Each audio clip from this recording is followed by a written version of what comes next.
Pépin municipal. Stéphane. Présent. Richard Gérald. Dufour Alice. Ducé Julien. Cartier Karine. Delille Jean-Marie. Caldi Séverine. Lamalem Abdella. Nigène Caroline, excusez, procuration donnée à Karine Cartier. De Villaz Marinette. Duprat Ghislaine. Dumont Josette. Ronu Gauthier Nathalie. Donna Magnin Sandrine. Malgrand Ludovic. Kélifi Saba. Absente. Tanli Ferrat. Absent. Carpanoco Laura. Présente. Encaisse Marvin, excusez, procuration donnée à Floria Paquirel. Monet Quentin. Pépin Sandro. Gall Julien, excusez, procuration donnée à Laura Carpanoco. Paquirel Floria, présente. Magana Lucien. Roncalves Maria. Périssin Faber Georges. Desbiol Jean-François, absent. Colin Isabelle. Vicente Joël. Bon, merci à tous. Bienvenue dans ce premier conseil municipal de la rentrée qui est relativement consistant. Nous avons pas mal de délibérations stratégiques et structurantes, pas que, mais en tout cas on en a quelques-unes. Donc nous allons commencer par la délibération numéro 1 qui a pour objet transport événement, convention de financement. Alors, sachez que le bureau de la 2CCAM a validé récemment une méthodologie d'organisation et de financement pour des circuits de transport par bus lors d'événements majeurs organisés dans la vallée. Alors, événements majeurs, on est bien d'accord, c'est pas le thé dansant. C'est musique en stock, c'est Pharaonique, c'est la nuit du blues ou d'autres événements à venir, mais des événements qui déplacent les foules. On a pu utiliser ces navettes qui ont été mises à disposition des festivaliers, et ce, par une méthode qui a été validée et dont je vais vous parler. Donc le financement est à hauteur de 50% par la 2CCAM, dans le cadre de sa compétence transport. Le reste à charge, comme il est noté sur la délib, à hauteur de 50%, est ventilé aux communes bénéficiaires du dispositif. Et comme il vous est stipulé sur la délibération, si on prend en exemple la ligne verte qui partait de Thiers en passant par Marnat et Sionzier, et bien sur les 3 jours, donc le prix à la journée était de 1 712 € hors taxe, soit un total de 5 136 € hors taxe, répartis comme suit, donc 2 568 pour la 2CCAM, 856 pour Thiers, 856 pour Marnat et 856 pour Sionzier. Donc, ensuite, les deux autres lignes, je vous laisse apprécier les montants. Et alors, Pharaonix, lui, on va devoir sans doute passer une délibération, je pense, au prochain conseil municipal, parce que Clustier-Marnat passe également cette délib pour valider nos navettes de musique en stock. Donc, nous, à la Comcom, il n'y en aura qu'une délib, c'est la méthodologie, et après, chaque commune votera ou ne votera pas les délibérations qui ont un lien avec le transport des festivaliers sur les événements qu'ils souhaitent ou qu'ils ne souhaitent pas participer en termes de transport. Voilà, on a à peu près, je pense que c'est une bonne solution. Les navettes ont vraiment, vraiment bien fonctionné. Je voulais avoir pour ce soir les quantités, enfin les quotas de personnes transportées. Bon, je ne les ai pas, mais à la limite, on en parlera peut-être ça fera l'occasion qu'on ait Pharaonix, et puis au prochain conseil, on parlera des deux prestations. En tout cas, ça a bien fonctionné. Ça desservait aussi Marigné, a priori, mais il n'est pas c'est hors Comcom, donc apparemment, c'est gratuit pour eux. En tout cas, le maire de Marigné, qui a pris à l'aller et au retour les navettes, a trouvé ça génial. Donc ça, c'est vraiment la chose à recommander et à recommencer, sachant que pour Sionzier, finalement, organisateur de l'événement, on peut dire que le coût est quand même relativement modeste, puisqu'il est de 2 969 € hors taxe pour les 3 jours et pour toutes les lignes. Voilà, j'ai fait le tour. Avez-vous des questions relatives à cette délibération ? Voilà. Oui, moi, Ouais, pour les bus, ça veut dire que ce soit Cluse pour le Pharaonique ou Sionzé Musique en Stock, Ouais. Cluse va pas payer plus cher parce que c'est son festival ou Sionzé va pas payer Non, plus cher pour les bus. la preuve, on a le même montant de 856 que Marna-Étier sur la première ligne, par exemple, et on a le même montant que Cluse sur la seconde et le même montant que Cluse-Étier sur la troisième. D'accord. Non, c'est tout boni pour l'organisateur, finalement. Oui, non, c'est bien. Mais c'est super, c'est super, et on aura sûrement, ils étaient moins demandeurs, mais on aura sûrement ce genre de prestations de transport pour la nuit du blues aussi. D'accord. Je pense, mais c'est peut-être moins, il y aura peut-être moins de lignes, enfin j'en sais rien. Marna s'était pas trop manifesté sur cette opération, mais d'après toi Gérald, tu avais entendu dire qu'ils étaient... je ne les ai pas sentis encore dans le... C'est encore loin pour eux. Et on peut imaginer une extension, par exemple, sur Marigné, parce que le maire de Marigné qui est venu, il est passé par... Oui. Bah là, on l'a fait comme pour l'instant. C'est vrai oui. qu'on peut lui dire, on part de Marigné pour qu'il participe, mais je pense qu'il serait tout à fait OK. Il a apprécié les 2 jours, je crois qu'il est venu 2 jours. Il était aux Anges. Donc on peut espérer que Perry participe à l'opération. En tout cas, on est sur un périmètre comme. Donc voilà, on va pas. Bon, ceci dit, je te cache pas, je préfère que Marigné soit en dehors du périmètre, puis qu'on n'ait pas à financer demain pour aller au festival à Bonneville. Oui. Tu vois ? Ouais, je comprends. Voilà. Merci. Avez-vous d'autres questions ? Eh bien, je vais vous proposer d'approuver. Qui est contre cette délibération ? Qui s'abstient ? Merci. Alors, tant qu'on est sur musique en stock, on va faire un petit aparté qui n'a rien à voir avec les délibérations. On va parler du festival et on va parler aussi argent, puisque vous avez tous voté à l'unanimité la prévision de budget de 510 000 € en mars dernier, avec aucune recette en face. Donc merci à tous, parce que c'était gonflé pour nous tous, élus. C'était une bonne preuve de sympathie pour l'événement, que tout le monde connaît, et surtout, c'était un bel acte de confiance pour nous qui avons passé plus d'1 année à organiser ça, et on va faire un peu le bilan financier, et puis avec quelques chiffres. Alors je vous rappelle qu'on rentrera plus dans des détails, mais moins dans les détails d'argent demain. Je vous rappelle, je ne sais pas si vous êtes tous au courant, mais demain, élus compris, services compris et bénévoles, il y a une soirée de remerciement à la salle des fêtes. Je t'en avais parlé, Lucien. Donc c'est demain, à quelle heure 19h, je crois bien. 19h. Donc il y aura, on va faire un petit résumé avec des vidéos, etc. On ne rentrera pas dans ce que je vais vous parler aujourd'hui, parce que ça n'a pas lieu d'intéresser les bénévoles, nos finances, surtout qu'elles sont communales. Et on aura un petit pot à la fin, et on retrouvera Ferdinand et son DJ, qui nous ont fait une prestation exceptionnelle le samedi, de mémoire, par 2 fois, puisqu'ils ont comblé l'espace de la grande scène le temps de terminer tranquillement le festival. Et ils ont marqué des points, donc nous, on a l'avantage de les avoir sous la main. Donc demain, on aura de nouveau le duo Ferdinand et... Comment il s'appelle, le DJ ? Je ne sais pas comment il s'appelle. Bon, enfin, Ferdinand et son DJ, voilà. Donc, alors, à ce jour, nous avions donc engagé 510 000 € de budget prévisionnel. On a dépassé de 60 000 €, soit une augmentation de 12%. On a dépensé 570 000 €. C'est une augmentation qui peut se comprendre. On a préféré améliorer la sécurité. Vous avez pu remarquer, comme tout le monde parle de ce sentiment de sécurité qu'on avait sur le festival.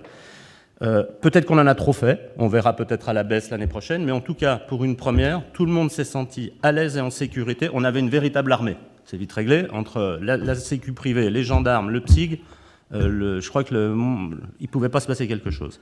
Donc, on a amélioré la sécurité du site, ça nous a coûté 30 000 € de plus pour 3 jours, 10 000 par jour. C'est vrai que l'année prochaine, on pourra peut-être revoir la copie. Mais en tout cas, il faut l'assurer. On a également 30 000 € de dépenses supplémentaires liées à du matériel pour l'espace VIP, à des prestations techniques, le déploiement du cashless par bracelet et par carte, l'infrastructure Wi-Fi qu'on n'avait pas pensé forcément sur le moment, Et puis un peu plus de qualité dans l'accueil des partenaires, parce qu'il y en a quand même qu'on donnait beaucoup. On va rentrer dans les recettes après, mais ce qu'on a fait là, c'est un truc inimaginable. Donc ça nous a obligé à peu près 60 000 € de plus, qu'on n'aura pas forcément l'année prochaine, et je vous expliquerai après là où on va essayer de gratter. Donc en matière de recettes, le bilan est à hauteur de 355 000 €. Participation des entreprises, subventions qu'on aurait espéré plus importantes et plus nombreuses. Donc subventions, on va parler de celles qu'on a eues, c'est celle du conseil départemental. Recettes des hospitalités, dont le bar, dont Quentin a fait un boulot de folie dans un bar de folie, il faut dire la vérité, qui a ramené... demain, on va donner les quantités de bières vendues demain. Je ne les ai pas là, parce que ce n'est pas le but. Mais ça a été exceptionnel. Sandro et Mika ont accueilli et surtout organisé le VIP comme aucun autre festival. C'est très clair. On a grenouillé dans tous les festivals de l'été. On est largement en Champions League pour la plateforme VIP. Et c'est sûrement pour ça que l'année prochaine, on peut largement espérer 100 000 de plus de rentrées des partenaires. On a la promesse de ceux qui sont venus, et la promesse de ceux qui sont venus timidement, un jour par exemple, de venir tout le week-end. Et là, ça change la donne. On a réussi quelque chose d'intéressant avec une entreprise qui nous a finalement aidé à trouver un nouveau produit qui est la Précision. Il faut savoir que la Précision a loué notre salon des mariages pour leur fiesta de fin d'année. On leur a mis exactement la même surface de gratuité, volume de restauration et de boissons. Et ils ont fait, plutôt qu'aller dans un restaurant, ils étaient 100, un peu plus de 100. Ils ont signé pour l'année prochaine, il n'y a pas photo. Donc ça veut dire que, sachant qu'on sait faire ça, il nous reste à combler 2 jours de plus pour vendre, à commercialiser à des entreprises. Et je ne pense pas que ça soit bien compliqué. Voilà, ça je vous ai dit les recettes. Donc le déficit, on aurait aimé que le déficit s'établisse au maximum à 170-175 000, qui était le plateau artiste. Bon, là on sera à 215, on retrouve les 60 000 de plus du départ. Voilà, donc on avait des ambitions d'équilibrer le festival hors coût de la programmation, qui s'élevait à 145 000 €. On dépasse de 70 000 €. Je vous dis, on a fait face à des dépenses impérieuses engagées, notamment en matière de sécurité. L'accueil des festivaliers aussi, ça nous a coûté. Et puis on a eu, faut dire la vérité, on a eu un jeudi moyen. Il a plu un peu trop tôt ou un peu trop tard, ça dépend comment on se positionne, si on est festivalier ou organisateur. Et c'est vrai qu'on le retrouve, nous, grâce au cashless, on retrouve sur les quantités vendues au bar et sur les quantités vendues dans les food trucks, et on s'aperçoit que le jeudi, tout le monde est passé à côté. Les bars, aussi bien le Bobby, et vous aussi? Non, vous, ça a été à peu près? Non, nous, le jeudi, on a fait un quart de ce qu'on a fait, un petit peu plus qu'un quart que ce qu'on a fait après le vendredi et le samedi. Le vendredi, samedi, ils étaient quasiment pareils, à 1000 ou 2000 € près. Et par contre, on était le jeudi, on n'a pas fait beaucoup. Alors, je crois qu'il faut quand même qu'on se contente de ça, il faut qu'on soit assez fiers de ce qu'on a fait, parce qu'il faut savoir que c'est 3 fois les recettes de la dernière année de musique en stock chez nos voisins. On a triplé les recettes. Donc c'est pas si mal. On en a profité dans les 70 000 de dépassement. Il faut savoir qu'on a quand même un petit peu investi pour faire des économies dans les prochaines sessions, et surtout pour mettre à disposition de Sionzi en fait. On a acheté une machine à glaçons professionnelle, c'est pas donné. Un congélateur professionnel, c'est pas donné. 4 chapiteaux d'occasion, où on a fait un super coup à la mairie on a acheté 4 chapiteaux à la mairie de Thiers. Et puis on a acheté un écran cadre translucide, écran blanc, pour faire nos manifestations avec un écran qui est potable. Donc tout ça, ça s'achète qu'une fois. Et c'est à disposition de toi, Karine, pour toutes tes manifs. Voilà. Que dire d'autre? Juste pour compléter ce que tu dis, dans les choses qui étaient un investissement de départ qui ne seront pas à refaire, Construction du site internet, il est fait, donc ça sera une mise à jour, mais on ne repart pas de zéro. L'équipement Wi-Fi de la place qui va servir au grand public, pas à tout le monde, donc ça c'est fait.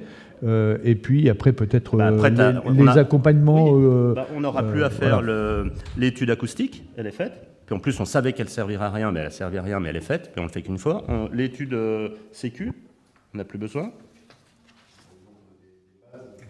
Ouais, on va pas remettre 4 000 € dans un truc qui ne nous sert pas à grand-chose. Par contre, donc, il faudra quand même je vous dis, hein, on va dire les chefs de service, l'année prochaine, faut qu'on arrive à gratter 100 000 € d'économie et qu'on vise 100 000 € de plus de recettes. Donc, le VIP, on va corriger le tir pour réussir à gratter, hein, aussi bien dans le service que dans les partenariats avec les alcooliers. Là, il faut qu'on gratte vraiment. Je ne dis pas qu'on a trop fait bien, je dis qu'on peut faire aussi bien à moins cher. Voilà. Et pour tout dire, en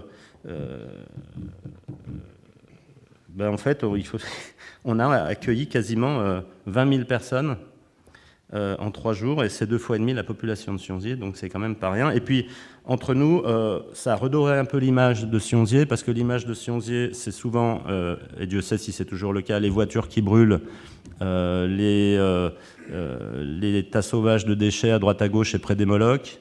Et là, quelque part, les gens se sont aperçus qu'on savait faire autre chose que des choses un peu indélicates sur Sionzier, qu'on était capable, d'autant qu'on était attendu au tournant, ça vous le savez tous, on s'en est très très bien tiré.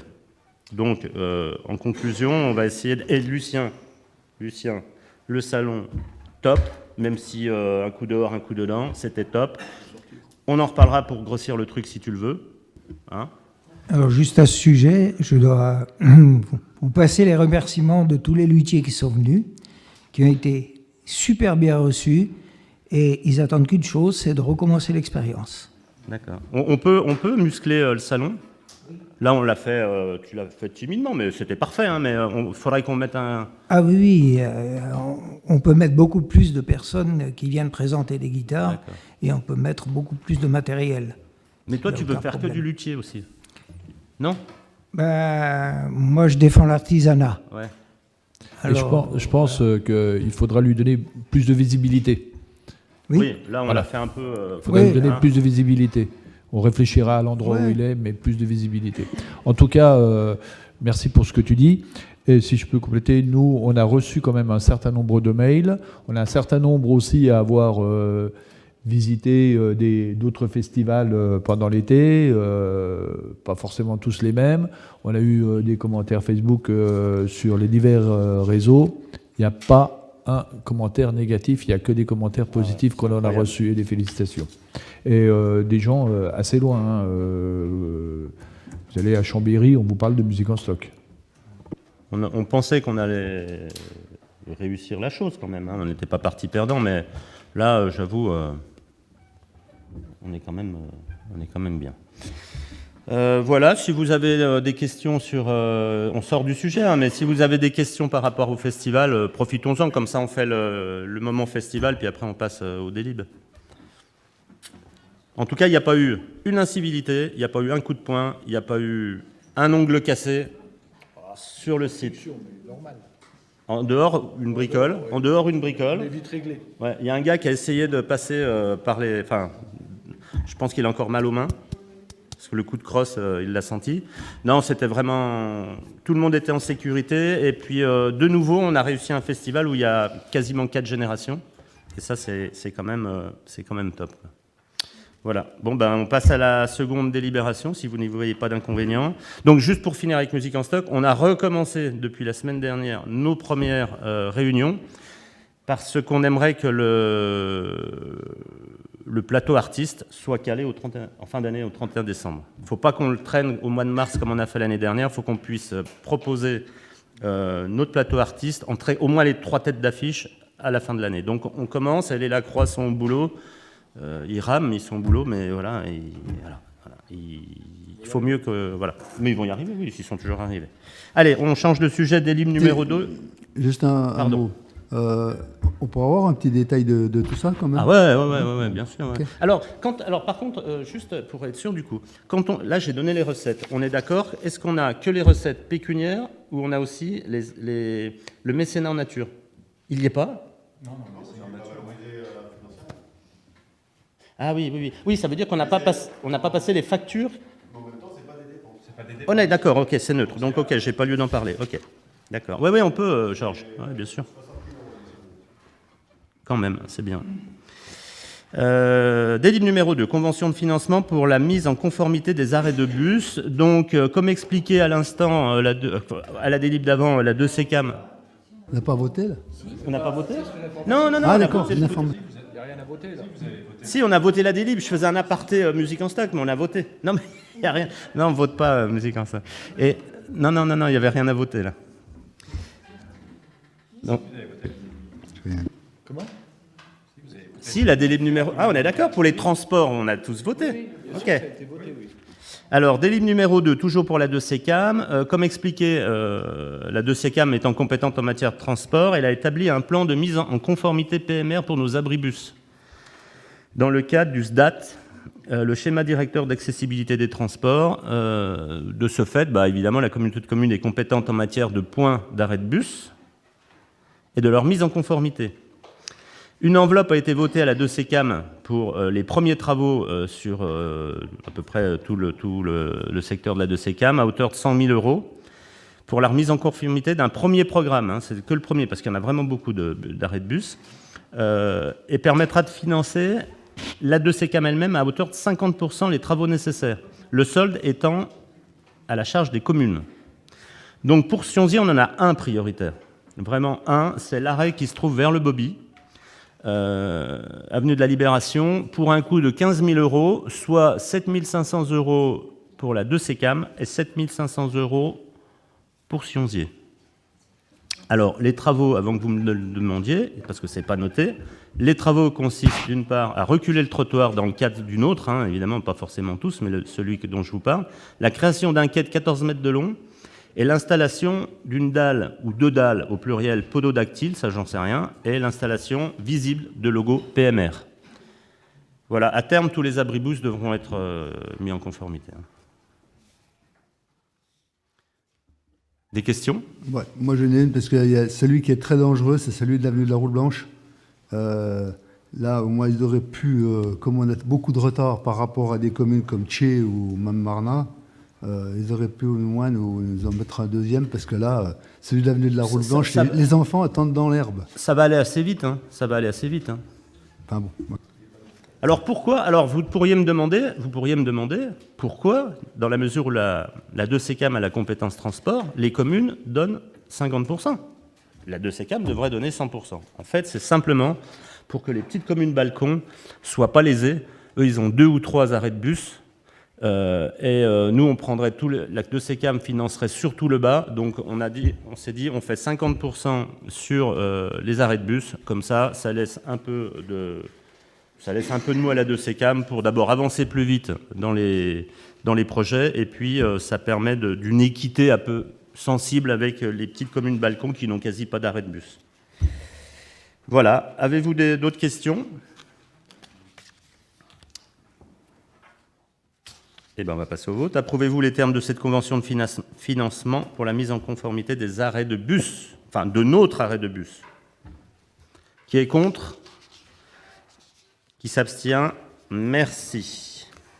Un petit s'abstient, il ne faut plus le dire, Stéphane. Parce que dans le règlement intérieur, c'est pour ou contre. Parce qu'il y a eu on a eu un petit problème la dernière fois. Attends, j'ai pas compris ce que tu m'as dit au départ. C'est où on est pour, ou on est contre. On est d'accord, monsieur Mani? Oui, mais il y a des abstentions, également. Oui, c'est marqué pour ou contre, c'est dans le règlement intérieur. Alors, je ne sais pas.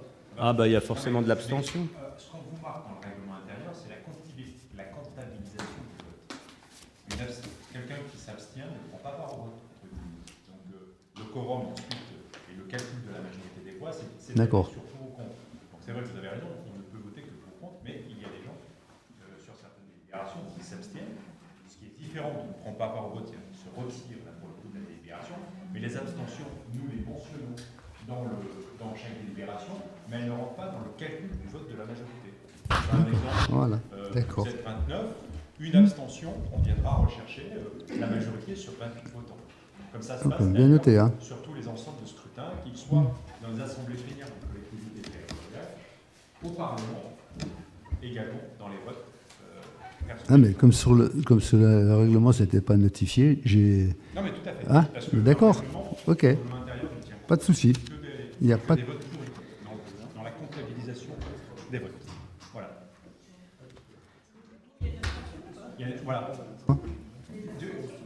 Non? Non, personne ne s'est abstenu. Non, c'était une réflexion de charge, mais personne ne s'est abstenu. Non, j'ai pas... Délibération numéro 3, coopération intercommunale, projet de territoire 2022-2035. Comment ? Dans le cadre de la coopération intercommunale, notre conseil municipal, rappelez-vous, a délibéré le 13 juillet 2021, approuvant les modifications de statut de la 2CCAM, et le 15 décembre 2021, approuvait le pacte de gouvernance, et ce, à l'unanimité. Donc, fort de cela, la 2CCAM s'est engagée à fédérer notre territoire et de construire avec l'ensemble des élus, nous tous, pas que les élus communautaires, un projet de territoire à échéance 2035 permettant d'établir une stratégie pour la mise en œuvre des politiques portées par notre intercommunalité. Une façon claire de se donner un axe de travail, qu'on soit bien d'accord. Allant au-delà, vous pouvez le constater, de notre mandat électoral, soit jusqu'en 2035. Il est noté que la Cour des comptes, dans son rapport d'avril 2021, nous avait déjà tiré l'oreille parce qu'elle avait souligné l'absence de vision de territoire à l'échelle de notre vallée et le manque de détermination sur la mutualisation des services, transfert de compétences et mutualisation d'autres services hors compétences, qui étaient bien en deçà des autres communautés de communes à peu près comparables. Du coup, la 2CCAM vous a tous, rappelez-vous, mis à contribution. Les conseillers municipaux compris, vous avez été invités aux SR sur une réunion pour donner vos ressentis, donc sur une réunion de travail et d'échange, et également par des retours, je ne sais pas si vous l'avez fait, de vos contributions par mail. On en avait parlé au dernier ou l'avant-dernier conseil municipal. On vous avait donné le projet de territoire pas tout à fait ficelé et vous deviez donner votre avis. Donc cette fois-ci, le résultat de ces travaux, vous l'avez en main. Il est porté à votre connaissance et annexé dans la délibération et soumis à votre avis. Voilà, si vous avez des... Alors ça nous a pris, je ne vous cache pas que ça nous a pris 18 mois l'opération. On a fait des réunions, je ne vous le dis pas, plus les réunions avec vous, qui étaient sans doute celles qui étaient les plus importantes. Voilà. Et c'est la ligne de conduite pour la 2CCAM jusqu'en 2035, mais qu'on soit bien d'accord, comme il est noté dans la délib, il peut y avoir des changements selon les besoins du territoire. Voilà, mais ça c'est la grande ligne, c'est l'axe de travail. L'ai-je bien dit, Monsieur Mani ? Ça se vote ? Alors, juste une petite question. Quand les conseils communautaires ont lieu, comment on le sait? Ah, pour être dans le public, par exemple ? Voilà. Nous, on n'a aucune convocation. On ne sait pas. Moi, le soir, j'étais au Sian l'après-midi. On m'a dit ce soir, il y a le conseil communautaire. Voilà. Donc, pour être dans le public, pour voir un peu. Comment ça se dit ? Non, mais on n'a aucune convocation. Alors après, ils nous envoient des mails où ils nous disent il y a eu ça, il y a eu ça, il y a eu ça. Et souvent. Oui, effectivement, mais c'est pas propre à Sionzier, c'est tout le monde. Oui, mais il y en a qui reçoivent. Non, il y en a qui reçoivent. Il y a des gens des communes. Vous recevez, vous, qui n'êtes pas conseiller communautaire, les convoques Non. Le compte rendu. Oui, mais pas, vous savez pas. Alors, je vais vous donner les dates jusqu'à la fin du mois de décembre. Vous notez. La prochaine réunion de Comcom, sauf changement de dernière minute, le prochain aura lieu le jeudi 20 octobre. Ensuite, le 24 novembre et le jeudi 15 décembre. Les lieux ne sont pas encore déterminés. Il y a une liste de lieux qui avait été votée. Ça peut se passer soit à Cluses, soit à Marnat, soit à Thiers, soit à Maglan, soit à Arrache. C'est les villes qui sont désignées pour accueillir les conseils communautaires. En général, c'est à 18h30, tout le temps. Et c'est tout le temps le jeudi. Et c'est tout le temps le jeudi. Alors, par contre, les lieux, on ne les a pas encore. Nous-mêmes, conseil communautaire, on ne les a pas. 15 jours avant. Donc, ce que vous pouvez faire, c'est 15 jours avant ou 10 jours avant la date, si vous voulez y assister. Vous rapprochez soit de la secrétaire du maire, soit d'un des conseillers communautaires, et on vous donnera le lieu exact. Non, mais après, on peut faire plus simple. Hein. Isabelle, elle envoie la convoque à tout le monde, et puis c'est réglé. Enfin, non, ils ne sont pas convoqués. Non, mais ils sont pas. Non, mais ils sont pas convoqués, mais oui. Qu'ils sachent par nos convoques à nous, oui. Voilà, tous. Mais ceci dit, le CIVOM, c'est pareil. Hein. Personne ne reçoit du CIVOM. Mais toi ouais, encore, hein, on t'appelle. Voilà. Bon, enfin, voilà. Donc, on trouvera une solution, Georges, c'est pas le souci. Alors, ceci dit, c'est comme au conseil municipal. Hein. Vous êtes les bienvenus, vous serez tout seul. Hein. Ouais, là, il n'y a personne. Ouais. Ceci dit, dans l'idée, finalement, il ne peut pas y avoir grand monde, puisque personne ne sait. Hein. On va passer au vote. Est-ce que vous m'habilitez à engager toute démarche utile à la mise en œuvre de la présente délibération? Qui est contre? Qui s'abstient? Merci. Délib numéro 4, instauration d'une redevance d'occupation du domaine public pour les ouvrages de transport et de distribution d'électricité au titre de 2022. Alors, il vous est proposé cette délibération, comme chaque année, une redevance d'occupation des ouvrages servant au transport et à la distribution de l'électricité et du gaz appartenant à la commune est utilisée, entre autres, par Enedis.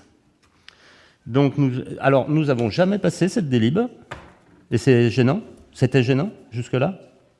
On n'est pas gênant puisqu'on a pu percevoir les redevances, mais effectivement, c'est une discussion avec les concessionnaires de réseau. Et cette délibération permet d'avoir un virement immédiat des redevances. D'accord. Donc, il n'est pas noté dans la délib, mais vous allez me poser la question, donc je vous le dis tout de suite. La redevance Enedis rapporte à la commune environ 3 250 €, et à titre du gaz, sensiblement la même chose. Alors, on va passer une après pour le gaz, j'imagine. Celle-ci, elle est faite pour Enedis, mais elle prévaut également pour le gaz dans l'approbation. Bon, c'est pas des gros montants, mais enfin bon, on fait avec. Avez-vous des questions? On passe au vote. Allez. Qui est contre? Qui s'abstient? Merci. Délib numéro 5 et 6, il y a un air de famille. Délib numéro 5, fin de mandat pour le contrat de maîtrise d'ouvrage public pour l'aménagement de l'espace des Moulins, en haut, si on se dit d'en haut, et la 6.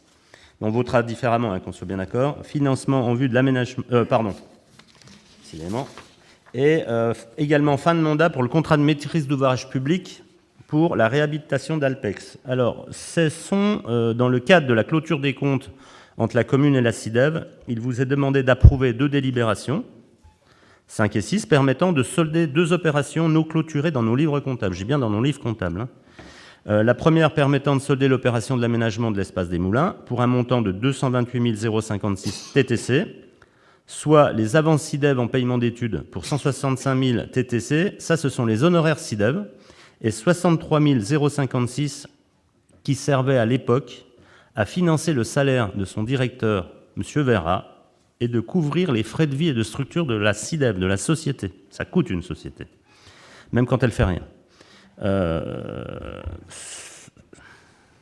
Alors, qu'on soit bien d'accord, il n'y a aucun mouvement d'argent. Hein. On clôture comptablement les comptes, parce qu'en plus, on va mettre la SIDEV en sommeil. Donc, autant faire tout ça au plus net. Et la seconde délib, il s'agit de la clôture comptable pour les travaux Alpex. Donc là, on n'est plus sur les mêmes sommes. Donc, pour la somme de 2 743 223 TTC, études et travaux. Les honoraires SIDEV sont à hauteur de 175 000 €. Alors vous marquerez que proportionnellement, les honoraires se trouvent bien plus faibles que sur l'autre dossier, car il faut savoir que quand on a été élu, Vera n'était plus là. Donc on a décidé de ne plus avoir le même pourcentage d'honoraires. On a arrêté même de faire des honoraires entre SIDEV et mairie. Il n'y avait pas de salaire. Et puis les frais de vie de la société, il y avait suffisamment de trésorerie pour qu'elle se débrouille toute seule. Donc on a arrêté. Il y avait 175 000 € qui étaient engagés, on les a laissés. Mais on n'a pas accentué les montants et les transferts. Donc voilà, vous savez tout. Là aussi, sur cette délib, il n'y a pas de mouvement d'argent. On clôture les comptes comptablement. Sylvie sera contente. Le commissaire aux comptes de la SIDEV aussi. C'est net. Et comme ça, on n'en parle plus. C'est les 2 dernières. Voilà. Et après, on peut mettre la SIDEV en sommeil. Voilà, parfait. D'accord. Est-ce que là, sur l'espace des Moulins, à part la démolition, il n'y a rien eu? La démolition de la maison Mabillon. Ah, je te cache pas que j'étais pas dans l'établissement à l'époque, moi, donc je suis incapable de te répondre. Ouais, il y a eu la démolition et les études, en fait. Donc il y a eu un avant-projet de fait, puis ça s'est arrêté ici. Okay. Mais ça n'a jamais été clôturé depuis, je crois que c'est 2008. 2008, donc c'est des affaires qui traînaient à la SIDEV. Ok. D'autres questions? Oui, j'ai juste une petite question. La SIDEV existe toujours? Ah, mais on ne va pas l'arrêter. On ne sait jamais, on ne va pas l'arrêter. Mais on la met en sommeil, c'est-à-dire qu'elle ne vit plus. Mais par contre, on ne l'arrête pas, on ne la solde pas. Alors, qui s'occupe de la SIDEV aujourd'hui? Le président Une société, il y a quelqu'un qui doit s'en occuper. Le maire est président de la SIDEV. D'accord. Voilà. Mais je ne serai président de rien du tout, puisque de toute façon, elle sera à l'arrêt. On est quand même obligé de faire un bilan, je crois. La SIDEV est en veille, donc c'est-à-dire qu'elle a quand même un devoir de réunir son assemblée générale et son conseil d'administration, de payer des frais inhérents à la tenue des comptes, donc le commissaire aux comptes, l'expert comptable, et pour notre part, on va essayer de trouver un moyen de faire fructifier l'argent dormant, puisqu'il y a quand même de la trésorerie sur la SIDEV. Oui, alors j'ai une petite rectification, Georges et Lucien, je suis juste président du conseil d'administration. La présidente de la SIDEV, c'est Alice. Et pour information, il y a 0 salaire qui sort de la SIDEV. C'est clair, c'est pas comme les époques précédentes, il n'y a plus rien. Alors, on passe au vote. Délib numéro 5 pour l'espace des Moulins, à moins que vous ayez d'autres questions. Qui est contre? Qui s'abstient? Merci. Délib numéro 6 pour Alpex, qui est terminé, qui est enfin occupé. On en parlera enfin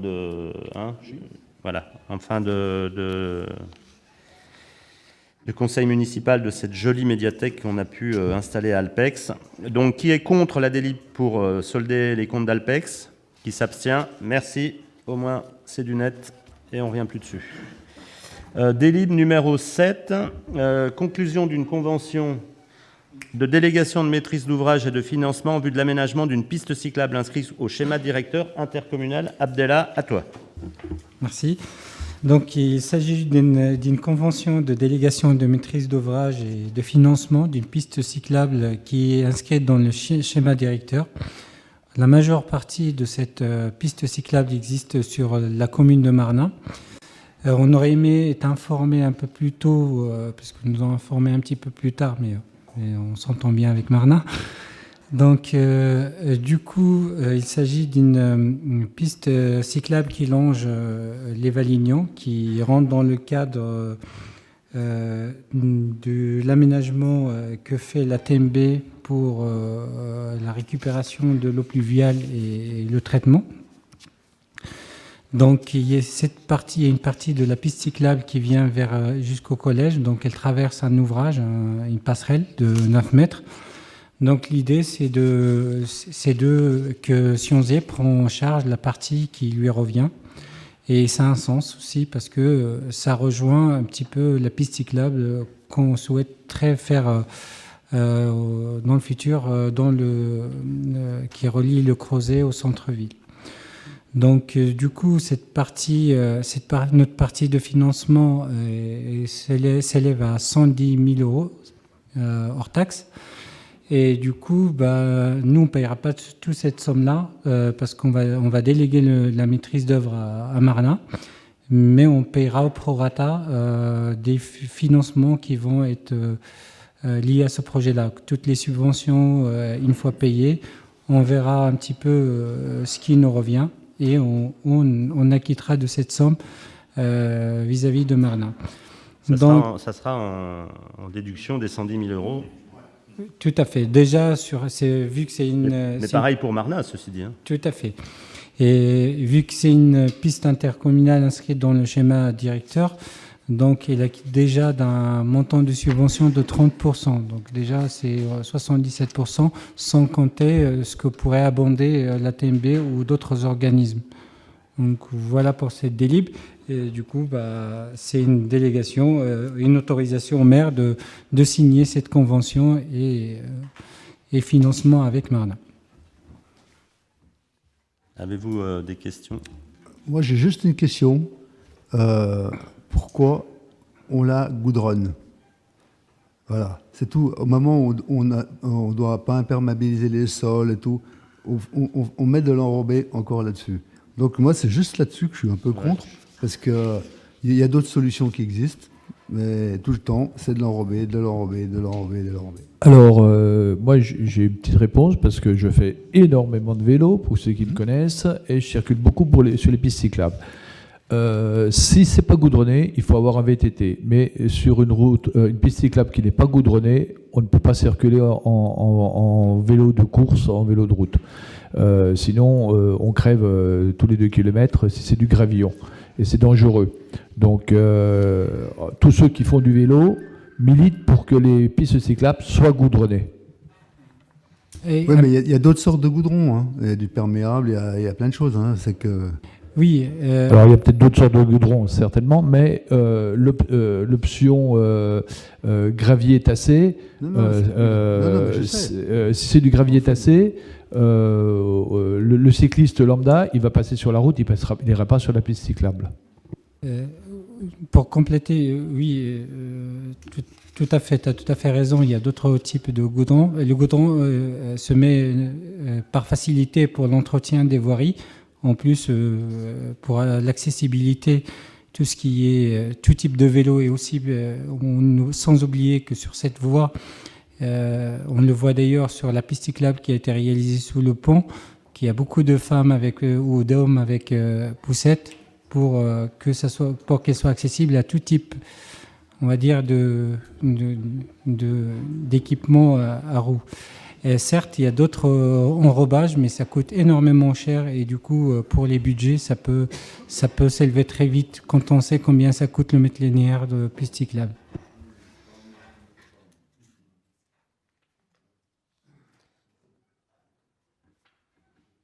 On passe au vote.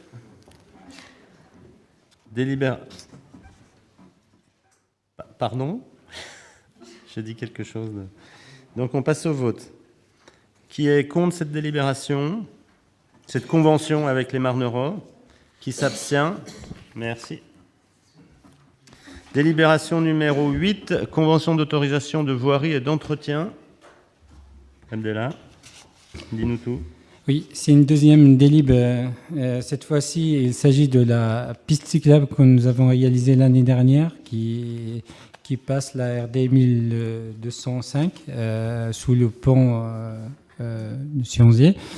Donc cette voirie était à 6,80 m. C'est une route départementale. On l'a requalifiée à 5,80 m à peu près pour avoir une piste cyclable et un passage, on va dire, un cheminement doux à côté. Donc pour pouvoir régulariser la situation et aussi toucher la subvention, on est tenu à signer cette convention d'entretien avec le département. Donc l'entretien de cette piste cyclable reviendra à la commune de Sionzier et la partie, bien sûr, route départementale reviendra au département. Donc voilà, c'est tout simplement la délib. Voilà. Bien compléter les travaux de l'année dernière. On a touché un peu. On a touché là. Ah, on va. Ah, mais il faut passer ça pour toucher. Bon. 27 000 ? Ah bon. Bon, si vous n'avez pas de questions, on va essayer de toucher 27 000 euros. Au plus tôt. Avez-vous d'autres questions ? On passe au vote. Qui est contre ? Qui s'abstient ? Merci. Délibération numéro 9. Délibération définissant la mise en place et les modalités d'application d'un projet urbain partenarial dit PUP sur la commune de Sionzier et sur le fondement des articles 332-11-3 et du Code de l'urbanisme. Julien, toi qui sais tout dans le domaine, je t'en prie, éclaircis-nous. Donc c'est dans le cadre de la réalisation d'un programme immobilier sur le ténement dit de Loulou des Péris, donc des Péris Chiquirou, qui se trouve au Pré Rouge. On impose aux constructeurs de participer à une très grosse hauteur des travaux pour requalifier la route, pour qu'elle puisse être circulable. On en profite pour modifier l'assainissement, l'eau potable et la défense incendie. Donc on a des sommes qui sont marquées derrière. Voilà, il y a une prise en charge de Green City à hauteur de 372 000 euros sur 449 000 euros et une prise en charge de 77 000 euros par la commune qui aurait été de toute façon réalisée, programme ou pas programme, puisque ça faisait partie du plan pluriannuel d'investissement pour les réseaux d'eau potable de la commune. Voilà. Ce qu'on essaye de faire, c'est qu'on refuse énormément de programmes immobiliers, malgré le fait qu'on a un PLU qui soit très permissif. Quand ces programmes participent à l'amélioration de la commune en payant des aménagements autour, on y va un peu plus. Il faut le savoir que le pourcentage d'espace vert sur ce programme-là est très important, puisqu'on retrouve pratiquement 2500 m² de terrain vert au milieu de 3 immeubles et de 8 terrains à bâtir qui seront aménagés avec du parc, des espaces verts ouverts au public et du jardin partagé pour les résidents. Bon, en même temps, le promoteur s'appelle Green City. Oui. Alors, pour arriver à la finalisation du projet pour un permis qui n'a pas encore été validé, puisqu'il faut signer ce PUP, on a passé au moins une quinzaine de projets différents. On l'a étudié aussi en commission d'urbanisme. Et à l'issue de tout ça, ça nous a permis de valider l'opération qui, dans la réalité, aurait pu être 3 fois plus gros si on avait autorisé de faire ce que le promoteur voulait faire au départ. Non, mais c'est bien, il fallait leur tenir tête. Bon, de toute façon, c'est ce qu'on fait systématiquement. Oui, je sais, j'entends assez brailler dans les couloirs. Mais on a une pression foncière qui est abominable. Ouais, mais là, c'est quand même quelque chose comme 200 voitures, quand même, là. Avec le nombre de logements, 2 par logement, plus les 8... Il y a 80 logements en tout. Ouais, c'est clair. Ça fait 160 voitures, à peu près. Ouais. Ouais. Je vois pas Je vois bien les arbres, mais je vois pas les parkings, quoi. Les parkings sont privés, ils sont sur le ténement. Oui, non, mais... Voilà. Ouais. Ils sont sur le ténement. Et justement, pour rebondir sur ce que tu disais précédemment, on a imposé une grande partie des places de parking qui soient pas en enrobé, mais justement en type evergreen ou autre produit similaire qui permet à l'eau de pénétrer dans le sol. Voilà. Et là-bas, il n'y a pas la zone rouge le long du foron, là Si, elle est prise en compte. On n'a pas de zone rouge chez nous. Ouais, mais on a un avis du département et elle a été respectée par rapport au programme. Voilà. Ce qui a contraint le promoteur aussi à réduire l'enveloppe de ce qu'il voulait faire. D'autres questions ? Oui, pour la circulation, en ce qui concerne autour de ce terrain. Donc, si je vois bien la chose, on a une impasse qui atterrit vers la route blanche, là. Ouais. Donc, il n'y aura pas d'accès sur la route blanche à ce niveau-là. Alors, toutes les voitures devront repasser soit par le Creuset, soit par le rond-point vers chez Marie Blachère. Alors on le verra un peu plus tard, mais... Bon, ça s'est coupé.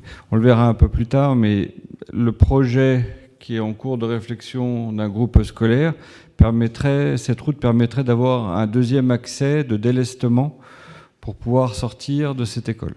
Voilà. De l'autre côté de... Ça permet d'avoir pas qu'une seule entrée-sortie, mais peut-être avoir une deuxième aussi. Voilà. Puis de tout remettre aux normes, quoi. Parce que cette impasse n'avait pas été traitée, quoi. Bon, ben on va passer au vote. Qui est contre Puppé Green City? T'es contre? Qui s'abstient? C'est pas le projet, hein. C'est contre leur prendre des sous, hein. C'est pas pareil. Hein. Non, mais faut préciser. Non, c'est pas pareil. Non, là, ils feront leur projet. Est-ce qu'on leur prend de l'argent ou pas? Mais ils feront leur projet. C'est pas nous qui vendons le terrain. Donc, mais on ne veut pas influer sur votre vote, mais on vote pas, on fait le projet ou pas. Hein. Là, c'est de savoir si on pupe ou pas. Si dans le projet vous mettez une route qui va aller de l'autre côté sur le route des Ouais, elle y sera. Elle y sera aussi. Mais elle y sera pas au départ du projet. Le fait d'y aller pas à pas, on est obligé de passer déjà par cette étape. L'autre étape, on la verra dans quelques mois ou quelques semaines. Bon, ceci dit, c'est pas qu'importe. Hein. On est en pleine révision du plus et là on remplit les morceaux vides, quoi, les dents creuses et puis voilà, quoi. C'est aberrant. Légalement, tant que le PADD n'est pas voté, alors on peut influer, on peut mettre la pression, on peut se battre, mais quand toutes les réponses sont remplies, à un moment, on ne peut plus refuser, puisqu'on perdrait. Et aujourd'hui, ça a changé au niveau du tribunal administratif. Avant, il mettait plus de 3 ans à répondre. Aujourd'hui, c'est des réponses qui sont en moins de 6 mois. Et il condamnerait la commune à accepter un permis qui pourrait être pire que celui qu'on accepte aujourd'hui. Donc, voilà. Bon. La question se posera moins dans 6 mois quand on aura un PADD voté, où là, on aura les coups des franches pour pouvoir dire non à tous ces projets. Allez, on passe au vote. Donc, on recommence. Qui est contre? Moi, je suis contre. 2. Qui s'abstient? Qui est pour? Tout là. Okay. Délib numéro 10.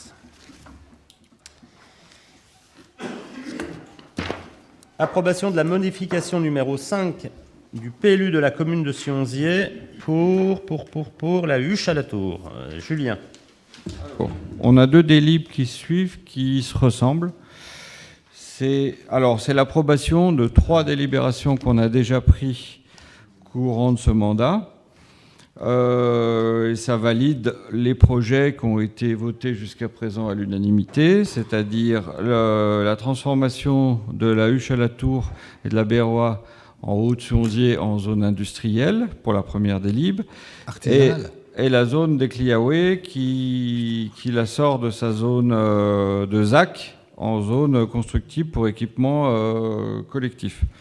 Après étude, après enquête publique. Alors, les annexes n'ont pas été forcément données en temps et en heure, mais ces annexes étaient consultables tout au long de la période de l'enquête publique, et c'est exactement les mêmes informations que les 3 autres précédentes délibérations.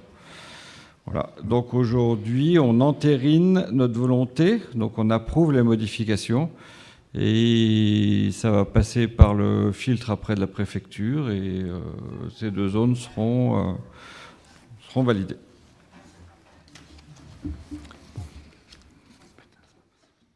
D'autres questions? Des questions, plutôt?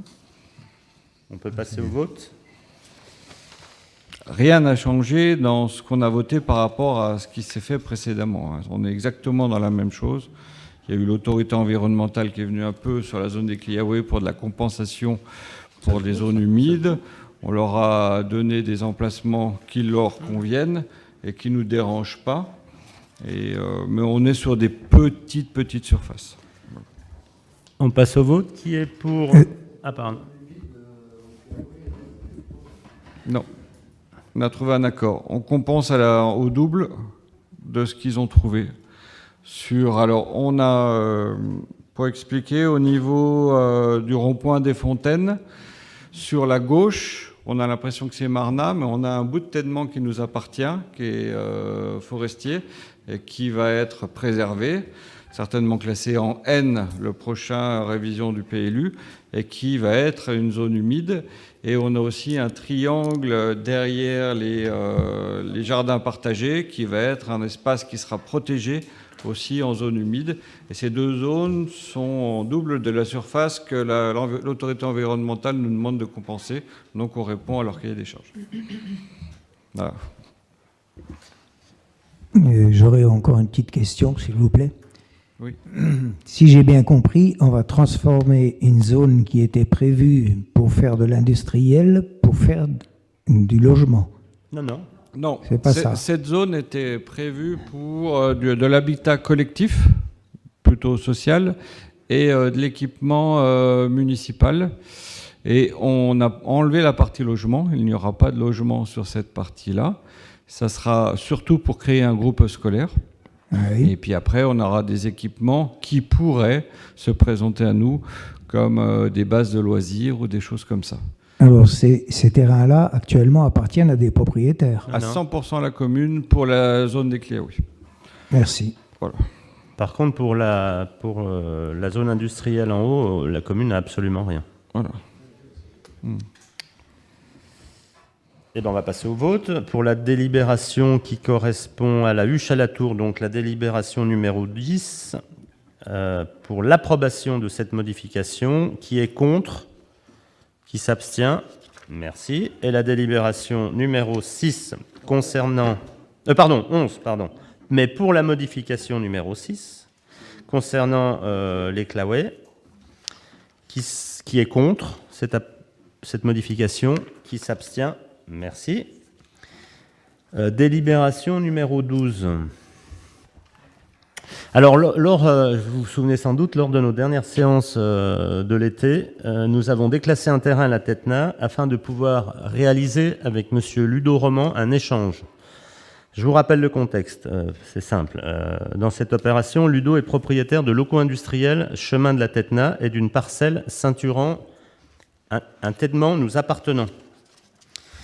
Donc nous, ce qui nous appartient, c'est la partie verte, le couloir vert, là, vert pâle. Et donc nous avons la possibilité de nous en débarrasser puisqu'il ne conduit à plus rien. Donc en vendant ce terrain à M. Ludo Malgrand, et lui en contrepartie, Ludo, à Ludo Roman,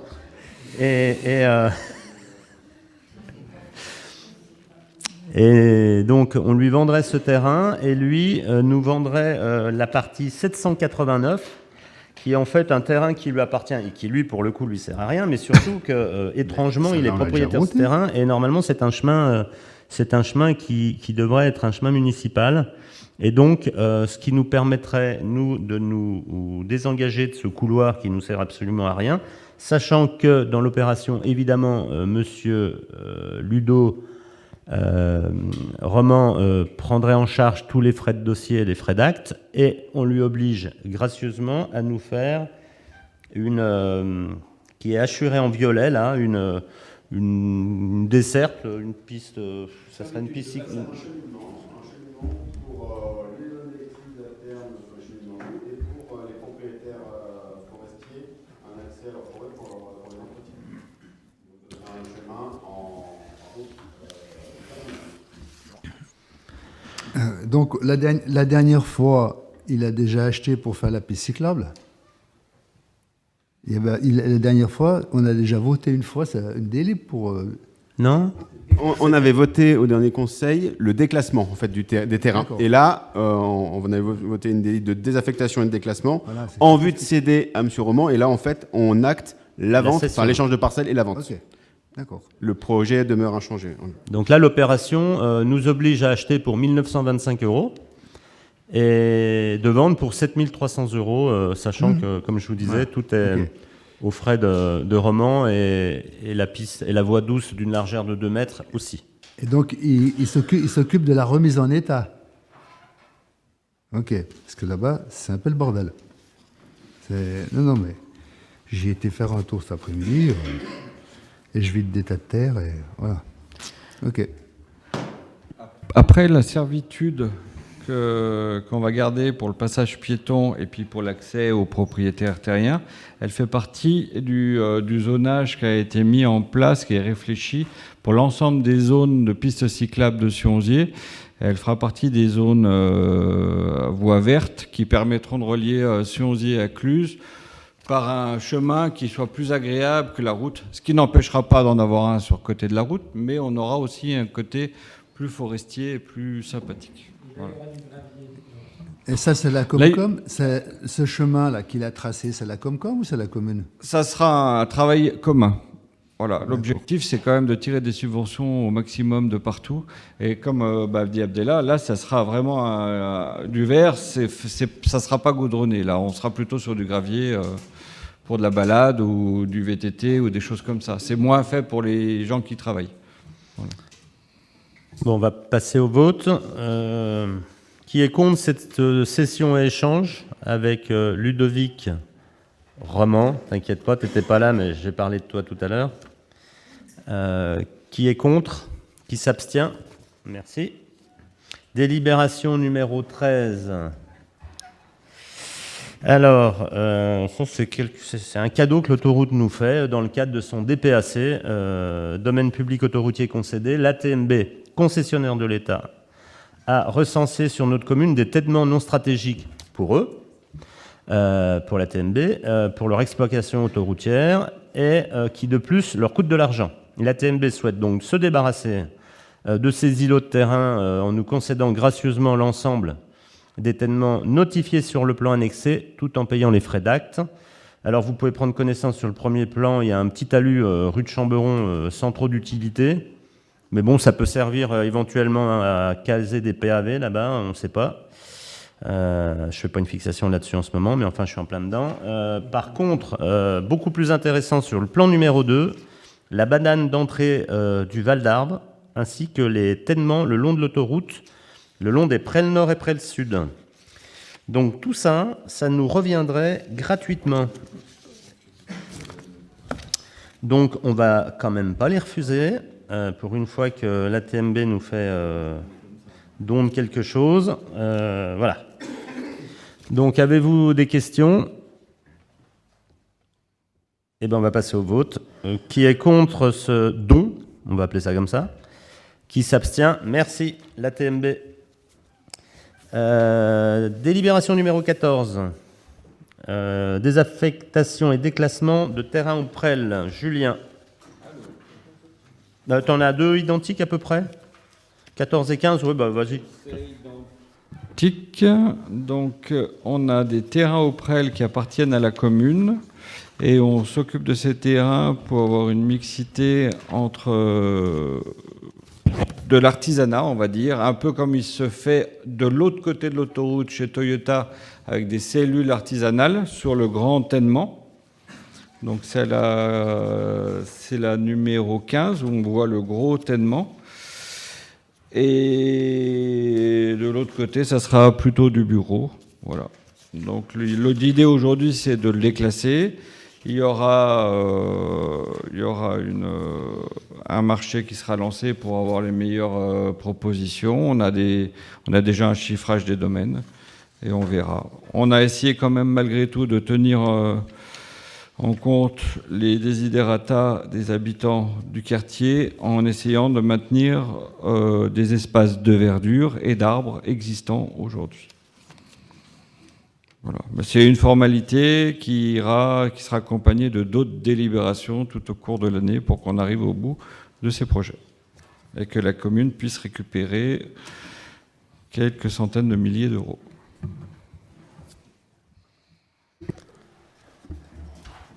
Avez-vous des questions? Moi, j'ai une question. C'est bien, c'est déjà des espaces verts. On est en plein dans la révision du PLU. Donc, il y a des personnes, là, on a des espaces verts. On va en tenir compte. Bien sûr. Hein, mais ça va désavantager des personnes où, ici, dans le centre-ville ou ailleurs, il y aura des dents creuses. Il y a des gens qui vont se retrouver. Nous, la commune, on est propriétaire de ces terrains. Nous, on devrait au moins déjà donner l'exemple. Alors, pour les garder en vert.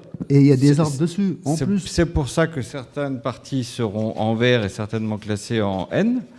Mais on est là pour servir l'intérêt général et pas l'intérêt particulier. Donc aujourd'hui, je ne vais pas regarder un tellement particulier d'un propriétaire terrien à Sionzier plutôt qu'un autre. On a des terrains qui sont au bord d'autoroute, qui ont un potentiel qui sont très intéressants pour pouvoir développer de l'artisanat qui est en forte demande de locaux. Ça serait dommage de s'en priver. Sachant qu'on pensait, on pensait installer des artisans locaux ou pas d'ailleurs, hein, qu'importe, mais de l'artisanat. On pensait installer de l'artisanat. En haut, on aura du gros décolleteur, et du coup, nos petits artisans, ils vont pas pouvoir. En haut, pour rationaliser les coûts, puisque si on va au bout de notre zone industrielle, on a énormément de demandes, on cible plutôt des gros professionnels qui nous permettra d'avoir moins de voiries à tirer, donc un coût qui sera limité pour la commune et la 2CCAM, puisque les zones industrielles sont aussi portées par la 2CCAM. Mais ces demandes d'artisans, que ce soit charpentiers, menuisiers, peintres, plaquistes et autres, ils se battent aujourd'hui pour trouver des locaux. Et voilà. Et après, il y a aussi d'autres professions, comptables, architectes. On n'a pas envie qu'ils partent dans les autres communes, non ? Et l'avantage, c'est que là, ici, il y a une visibilité. Alors, par exemple, le terrain... la deuxième des livres, c'est toute la même couleur, c'est tout en jaune. Mais on voit le lot B, c'est bien décrit sur la formule, le lot B qui est une grande parcelle verte où on a tenté de réimplanter nos charmilles, qui s'en sortent un petit peu, mais c'est pas encore ça, va rester complètement vert. Sachant que l'autre lot, il y a deux lots B. Ouais, alors parle bien du bon. Celui qui est bord de l'autoroute, ça restera en vert. Celui qui est l'autre lot B, on a deux lignes haute tension qui passent dessus, qui fait que pratiquement la moitié de la parcelle se rend inconstructible. Voilà. On a des idées pour amener des choses nouvelles à Sionzier. Ce n'est pas le lieu pour en parler ici, parce qu'on n'a qu'au début de la réflexion, mais ça pourrait être intéressant parce que ça resterait quelque chose de très vert. Voilà. Et on a aussi un terrain de pétanque prévu. Voilà. Après, on prévoit aussi une partie qui sera définie pour les prêles du bas, avec un terrain de pétanque, comme on s'était engagé avec eux, qui sera clôturé, qui sera entretenu par le quartier. Voilà. Par nous. Et par nous. Enfin, qui sera géré au niveau des clés par eux et puis entretenu par nous. On va passer au vote. Si vous avez... Alors, on commence par la 14, pour la désaffection de ces deux lots, A et B. Qui est contre ? Georges. Qui s'abstient ? Merci. Délibération numéro 15 pour les deux autres parcelles. Qui est contre ? Georges. Qui s'abstient ? Merci. Alors, dans la même idée de déclassement et désaffection d'une parcelle située cette fois-ci rue du Parc. Alors, c'est toute une aventure, ça. À la demande de monsieur Jean-Pierre Vibourel, habitant rue du Parc, et pompier volontaire de son état à la caserne de Marnat, une parcelle de 240 m² inutilisée par la commune, que vous pouvez voir sur le plan annexé en rouge, pourrait faire l'objet d'une vente à son profit, si vous le souhaitez, ce soir. Les événements malheureux dont ce monsieur a fait objet depuis 2 ans, et plus récemment qui auraient pu s'avérer dramatiques, je vous le dis, vous le savez peut-être pas, nous obligent à considérer sa demande. Je vous explique ce qui s'est passé depuis 2 ans. Ce brave homme a été victime d'incendies réguliers. Donc d'abord sur notre parcelle, ça a commencé. Ils ont brûler tout ce qu'il y avait à brûler, puisqu'on ne l'entretenait pas, ceci dit, mais on n'avait pas lieu forcément de l'entretenir. Et puis comme tout a été brûlé, cet été, ils se sont attaqués à sa haie, et du coup, ça a brûlé son jacuzzi, ça a léché la maison. Il était en plus pas là ce jour-là, il était en vacances. Heureusement qu'il y a un voisin qui faisait pisser son chien à minuit le soir, ça a sauvé la maison. Donc lui nous a demandé de racheter cette parcelle rouge pour faire une belle clôture, et pour reculer sa haie de sa maison. Donc nous, évidemment, le pauvre, je suis à 200% pour d'abord pour qu'on se débarrasse de cette parcelle qui nous sert absolument à rien, et puis qu'il puisse, quand je dis se barricader, se protéger correctement. Donc voilà, c'est une parcelle dont on a fait estimer, de 240 mètres carrés, dont on a fait estimer, pas encore d'ailleurs, je crois, 9600. Donc là, par contre, on ne lui vend rien, ça sera le coup d'après. Il est OK sur le prix. Et là, on déclasse et on désaffecte cette parcelle. Moi, je vais donner mon accord de principe, mais si vous ne voulez pas, on rétropédale, ce n'est pas un souci. Mais le pauvre, il va falloir qu'on lui trouve une solution parce qu'il s'acharne sur lui. Pourtant, il n'a rien fait de mal, mais en tout cas, voilà. Et en plus, son assurance marche pas vraiment. Il a tout pour être malheureux, ce brave homme. Voilà. Donc, si vous avez des questions, si vous connaissez le personnage, aussi, vous verrez qu'il mérite qu'on lui fasse... Alors, on lui fait pas de cadeau, c'est le prix domaine. Mais nous, ça nous débarrasse, je vous cache pas. Et puis lui, il pourra faire une belle clôture. Il a déjà acheté tous les matériaux et déjà testé tous les matériaux. Il voulait barricader le quartier, mais bref, ça c'est une autre histoire. Voilà, qui a des questions à ce sujet ? La voirie qui reste, ça fait combien de large ? C'est la voirie qui était goudronnée ? Ok. Ok. Qui est contre cette petite vente ? Personne s'abstient. Merci pour lui. Et puis bon courage, parce qu'il en a besoin. Délibération numéro 17. Alors, nous mettons à disposition pour SFR un terrain situé pas très loin de Porty, à la zone chez nous, là. Alors, c'est un terrain qu'on loue à SFR depuis pas mal de temps, pour la modique somme de 14 000 € par an, parce qu'ils y ont installé une antenne. Alors, il n'y a rien qui change, à part qu'ils voulaient nous acheter le terrain, mais il est évident qu'à 14 000 € par an, on n'est pas prêt de leur vendre. Mais par contre, on est obligé de repasser une délib, parce que SFR a confié à sa filiale tous ses actifs immobiliers ou baux divers et conventions en tout genre, qui s'appellent Ivory. Donc, on doit refaire le bail de location à Ivory, mais pour ça, il faut qu'on passe cette délibération. Alors pourquoi ils ont fait ça ? C'est encore des combines du CAC 40, on ne sait pas trop, mais en tout cas, nous, ça ne nous change pas la vie. Pourquoi vous... Non, mais c'est le CAC 40, SFR, il faut dire la vérité. Donc voilà, en tout cas, c'est une belle petite somme qui nous revient chaque année. Et ils n'ont pas une grosse surface en plus, donc ça nous va bien. Voilà, je vous demande d'approuver ou pas, mais en tout cas de voter pour simplement le changement de bail au profit de la filiale de SFR et plus de SFR. Qui a des questions à ce sujet ? Qui est contre ? Qui s'abstient ?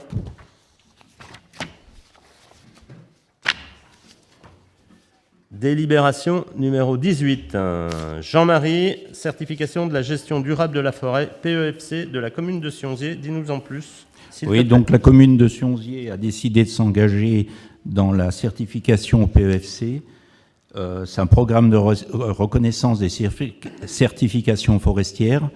Pourquoi le faire ? Bon, il y a beaucoup d'organismes qui demandent aujourd'hui d'avoir un engagement sur la gestion durable de nos forêts. Donc ça nous permettra d'avoir cet engagement et pour toucher par la suite, par différents organismes, des subventions qu'on voudra faire replanter, comme là on a coupé la tête-nain, on a fait nettoyer.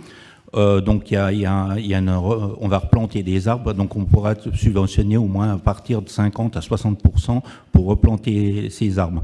Et par ailleurs, donc les deux communautés de communes la 2CCAM et la CCMG ont fait un PST, un plan sylvicole territorial, et par l'intermédiaire de Sylvac, ils sont engagés à faire des différents itinéraires techniques sur les deux Comcom. Donc une fois qu'on aura cette certification, on pourra aussi leur demander des subventions pour tous éventuellement les travaux, aussi bien de pistes forestières ou de désenclavement de forêt. Voilà quoi. Le pourquoi de cette certification. Bon, c'est déjà pour qu'on arrive à suivre durablement nos forêts et par la suite toucher le maximum de subventions. Des questions? Non, pas. Passe au vote. Qui est contre cette certification? Qui s'abstient? Merci.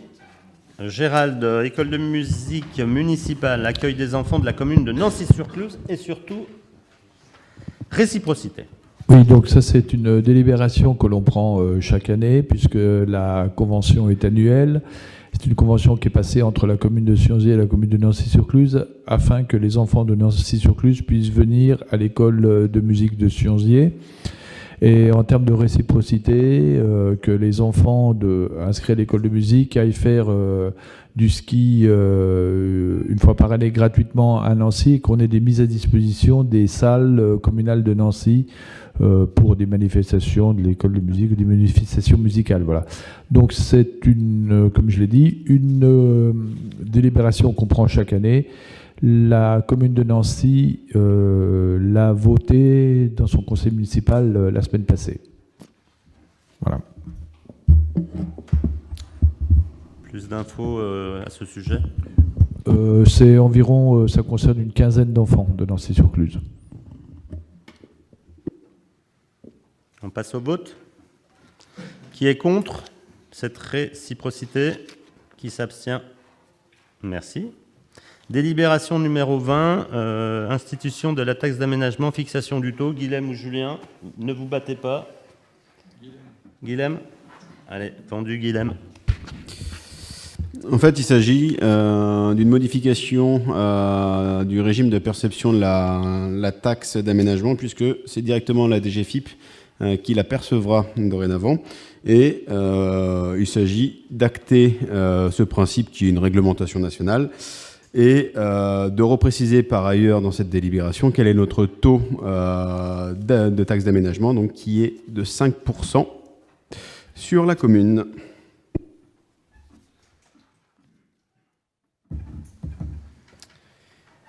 Des questions? Et du coup, elle a augmenté ou elle a diminué par rapport à... Elle s'est maintenue. Pareil, on est resté à 5%. Ouais. Okay. Qui est le seuil maxi. Hein. Ok, merci. Par contre, maintenant, on ne la touche plus directement. On la touche une fois que le certificat de conformité est... Ah, c'est ça? Ok, d'accord. C'est moins bien. C'est bien, c'est plus compliqué, mais on nous l'oblige. Donc, voilà.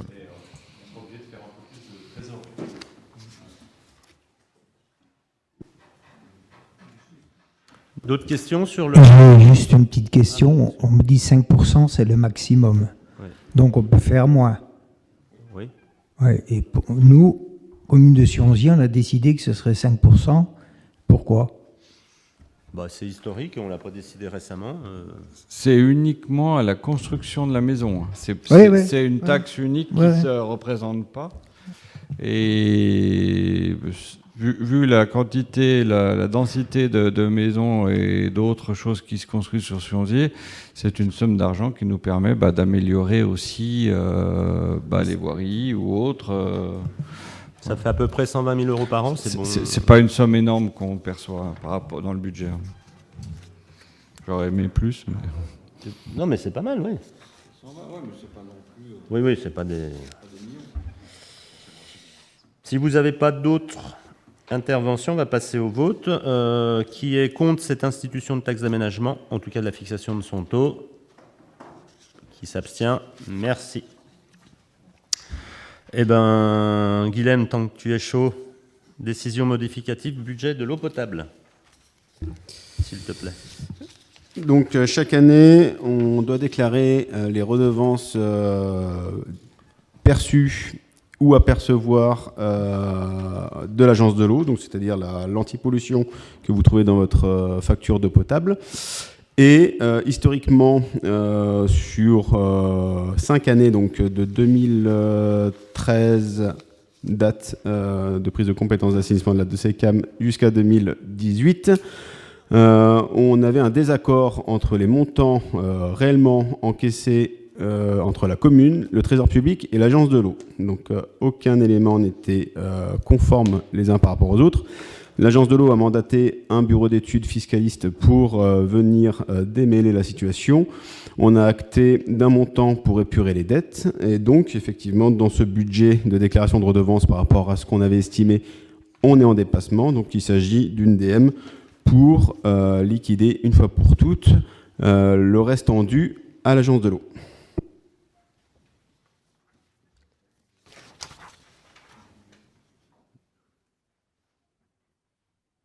On va passer au vote. Qui est contre?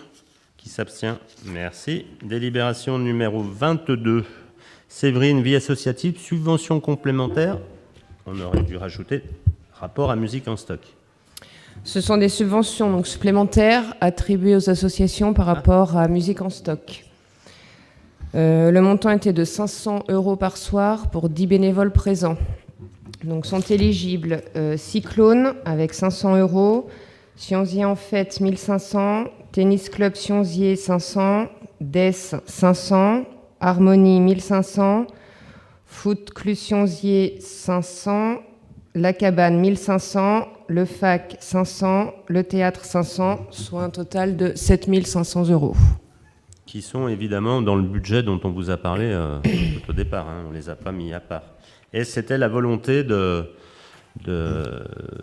quelque part de primer les associations qui allaient nous donner un coup de main important grâce à leur staff. Puis c'est toujours plus intéressant d'avoir des associations que des personnes en solo, parce que souvent en association, et c'est le cas de vous en tout cas, vous avez l'habitude de bosser ensemble. Si on dit en fait, c'est pareil.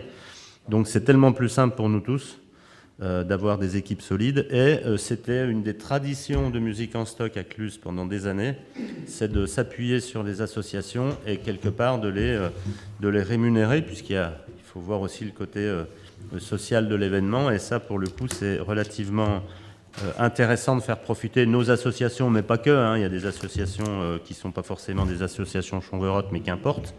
Et puis, ça a fait aussi, au-delà des associations, ça a fait bosser quand même un tissu économique qui ne se plaint absolument pas du festival, les bars, les restos, Proxy, les hôtels et tutti quanti, et ça a permis à beaucoup de professionnels d'en tirer un profit pendant 3 jours, et tant mieux pour tous. Et les associations qui nous ont aidés seront demain à la fête, puisqu'on leur remettra le chèque de boni de ces 3 jours, ou moins, puisqu'il y en a qui n'ont fait qu'une seule journée, mais en tout cas, à hauteur de 10 personnes, il fallait le faire quand même, et c'est bien. Voilà. Merci en tout cas à toutes les associations. Avez-vous des questions quant à ce tableau? Moi, j'ai une question, parce que bon, si c'était peut-être à voir pour les autres années, parce qu'il y a des assos qui peuvent venir à 10, et il y a d'autres qui viennent qu'à 4 ou 5, mais ils y sont là quand même. Oui. Est-ce qu'on ne pouvait pas dire, par exemple, 50 € par personne? Ceux qui viennent qu'à 3 ou 4, ils n'auront que 200 €. Oui, alors après faut qu'on... Parce qu'ils sont là quand même. Bien sûr, mais on va pas mettre non plus une pointeuse à l'entrée du festival. C'est 10 personnes ou 5 personnes. Alors cette année, on n'a fait que les grosses assos, je ne te le cache pas, parce qu'on voulait que ça soit à peu près simple. Mais oui, pourquoi pas faire une... Mais ça sera 5, on ne va pas faire 3, 4, oui, non, c'est mais 10 bon, ou 5, parce que sinon... Parce qu'il y en a qui ne peuvent pas venir à 5 ou 10. On a quand même des associations où on sait qu'il y a 120 membres, ils sont venus à 2. Et puis on a des associations où on sait qu'ils sont 35, ils sont venus à 30. Oui, je suis d'accord, voilà. Mais il y a d'autres qui Donc sont... après, on met une règle générale, on ne peut pas rentrer dans le détail parce que si on fait à temps par personne, après il y a des gens qui vont dire « Ah oui, mais on donne 50 € s'il vient de 16h à 22h, puis, mais on donne 30 € s'il vient, on s'en sort plus, quoi. C'est une comptabilité. La gestion des... on s'en est occupé avec Sandrine, et, pas avec Sandrine, avec Séverine et Karine. C'était déjà très compliqué parce que y a les gens qui se sont inscrits à 10, mais finalement ils sont venus à 5. Les gens qui ont chanté le bureau d'accueil, des gens qui étaient là, mais soi-disant qui étaient là, qu'on n'a jamais vu. La gestion a été très compliquée. Donc on est obligé de mettre une règle. Voilà, c'est la règle. C'est comme pour le carnaval. Ceux qui viennent au carnaval ont une prime. Et puis ceux qui viennent pas, ils viennent pas. Voilà. Alors après, la barre, on pourrait la mettre à 5, on pourrait la mettre à... Ceci dit, mais je trouve que la barre de 10, c'est un petit peu haut. Ouais, alors... C'est pour ça que il y a si des on peut assos, baisser... il y a des assos qui étaient plus de 10, comme la cabane et le foot. Oui. Ils ont... Oui, mais L'harmonie, c'était 30. Oui, mais voilà. je parle pas, je parle de ceux qui ne sont pas beaucoup et qui sont venus quand même. Mais il n'y a pas de problème, on va réajuster, c'était notre première, on voulait faire... voilà, on peut réajuster sans problème, c'est pas le souci. C'est à se le redire. Ouais, voilà. Merci. Mais ça, c'est qu'un détail. Enfin, c'est un détail parfois pour les assos, non, c'est important, mais pour nous, organisation, c'est qu'un détail, tu as bien compris. Qui a d'autres questions sur la ventilation de ces subventions? Qui est contre? Qui s'abstient? Merci. Ah oui, alors, effectivement, Karine et Sandro, vous ne prenez pas part au vote, puisque vous êtes dans les états-majors de 2 assos, on est d'accord? Donc voilà. Donc vous n'êtes pas compté dans le... D'autres élus, administrateurs... D'une assos, non? Qui reçoivent une subvention.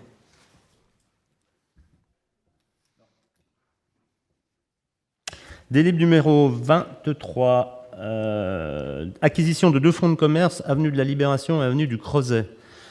Alors, je vous explique pourquoi nous passons cette délib. Afin de prolonger la dynamique d'autocontrôle, je dis bien d'autocontrôle des commerces et des fonds de commerce du centre-ville par la mairie, et ce, au profit d'un dynamisme commercial qui semble être enfin retrouvé pour le confort des habitants et pour l'image de la ville.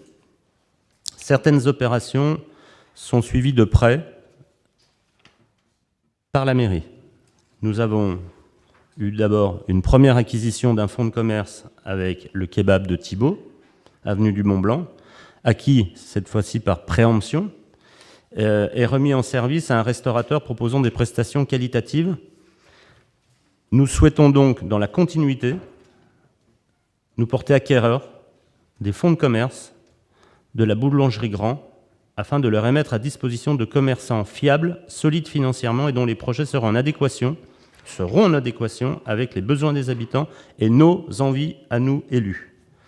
Nous souhaitons donc de nouveau contrôler la qualité des futurs repreneurs de ces 2 sites en se portant acquéreurs des fonds, le temps de les remettre à disposition par une location-gérance évidemment, à moins qu'on les vende directement. C'est juste ce qu'on peut appeler un portage d'actifs. Dans la même dynamique, nous travaillons depuis déjà bien longtemps, mais ça aboutit difficilement pour le bar du Foron, parce qu'on ne va pas travailler un centre-ville à hauteur de ce qu'on y injecte en ce moment pour avoir des commerçants brinque-ballants. Donc, nous préférons acheter provisoirement les fonds de commerce, puisque c'est un seul fonds de commerce, c'est 2 sites, mais un seul fonds de commerce, de la boulangerie Grand.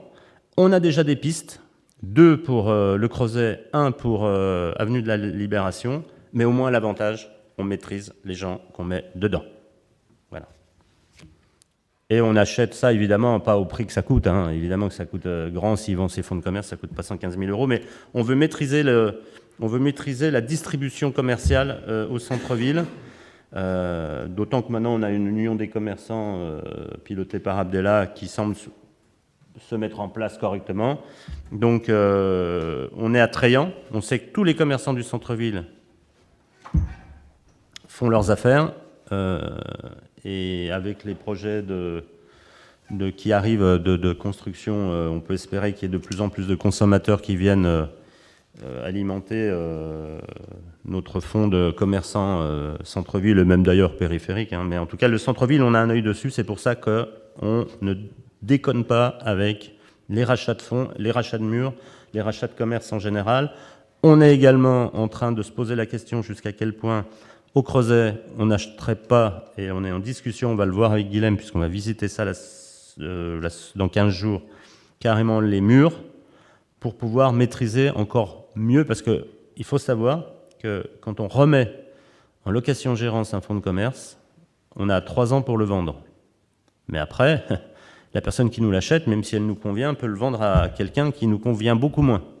Donc on est en train de voir si on ne peut pas, en tout cas au Creuset, racheter carrément les murs à Truchot, et le fonds de commerce, évidemment, il fait partie de cette délibération-là, mais là, c'est un autre débat, on verra plus tard. Voilà. Avez-vous des questions sur cette volonté de tenir nos commerces, des commerces de qualité? Alors le prix a été fixé par un cabinet ou c'est une vente En fait, on a pris le prix du fonds de commerce et on a enlevé 40%, je crois, de mémoire. Et ça nous a donné 155 000 euros.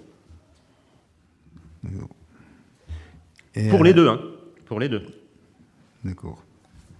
Okay. Ce qui est, et puis ça a permis, alors aussi, il faut dire la vérité, ça a permis aussi de conserver Grand à Sionzy, qui était sur le départ. Enfin, ça leur a permis aussi de faire l'affaire. Oui, mais alors là, vous avez déjà des pistes, des gens qui sont prêts à louer? Ah ouais. Louer et acheter dans un deuxième. Ah ils seront obligés, ils sont obligés d'acheter au bout de 3 ans. Le fond, j'entends. Pas les murs, le fond. Oui, on a déjà 2 pistes pour le Creuset, pour la même exploitation, boulangerie, point chaud, peut-être même petite restauration rapide. Et pour là, je peux pas trop vous en dire parce que là, c'est compliqué, c'est un achat global des murs. Donc là, j'avoue, nous, officiellement, on n'a pas l'info. Mais on l'a su quand on est... Là, on ne peut pas trop en parler. Mais ça nous va bien aussi. Et là, pour le coup, on vendrait le fonds directement. Mais au Creuset, non, ça serait une location-gérance. De toute façon, on est propriétaire à côté, au Creuset. Comment? Au Creuset, on est propriétaire de l'autre côté. C'est mitoyen, enfin, avec nos locaux qu'on a. Oui, donc, oui, c'est stratégique dans c'est tous les cas de stratégique figure, d'acheter ça, quoi. Non, mais tout à fait. C'est juste que c'est pas encore à vendre. Oui, non, voilà. Voilà. Si, voilà. Après, il faut qu'il y ait une boulangerie au Creuset. Il y a un moment. De toute façon. Bon, voilà. Après, eux voulaient partir, c'est logique. Oui, non, mais là, après, c'est leur problème. C'est pas le problème de la. Après, il y a peut-être une petite finesse à préciser, c'est qu'on aurait pu le faire avec l'EPF 74, qui permet de faire ces portages. Ouais. Mais le taux d'usure qu'ils prennent, alors qu'on a de la trésorerie, est plus intéressant qu'on le finance nous-mêmes, ce portage, que de le financer, de le payer le même prix, mais en plus avec des intérêts par-dessus. Donc, la trésorerie, il faudra en garder pour l'électricité et le gaz. Oui, on est bien d'accord. Ça, c'est sûr. On est d'accord. Fois 3 au mois de décembre. Ça, c'est sûr. Ok. Avez-vous d'autres questions sur l'opération du rachat des fonds? Juste une petite question. On va racheter ces fonds, on va les louer 3 ans et après ils seront vendus. Ah ouais. Donc on maîtrise l'affaire que pendant 3 ans. Non, ils sont vendus à ceux qui sont dedans.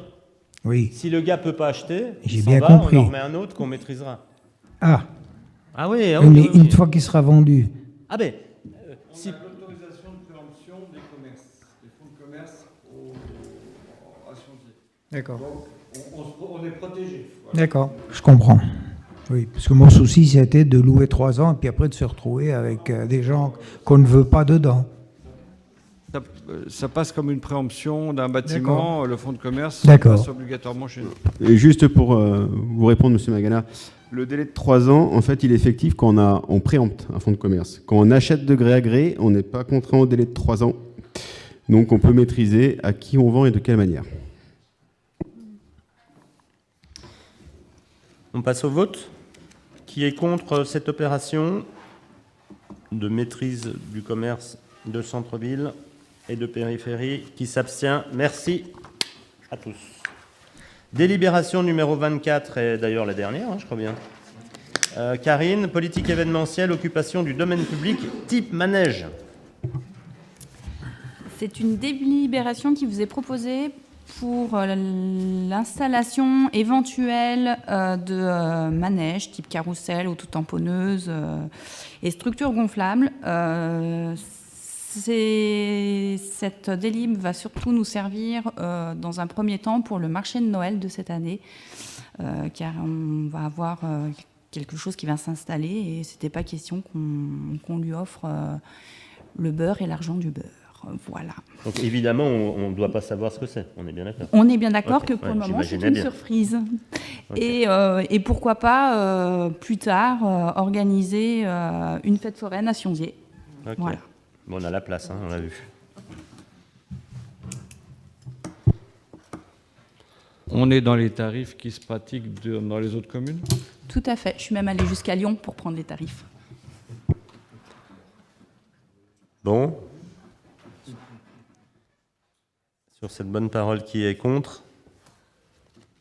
Qui s'abstient? Merci. Alors, dans les communications du maire, on va d'abord parler des marchés passés par procédure adaptée conformément au code de la commande publique. Donc, nous avons attribué un achat groupé de fourniture de gaz des bâtiments communaux à Gaz de Bordeaux et la révision générale du plan local d'urbanisme, espace et mutation, qui m'ont fait bon effet la dernière fois. Ça a l'air d'être du sérieux, tant mieux. Ensuite, les DIA, vous les avez, droit de préemption de la commune, on n'a rien préempté. Il n'y a rien de stratégique et rien de glamour.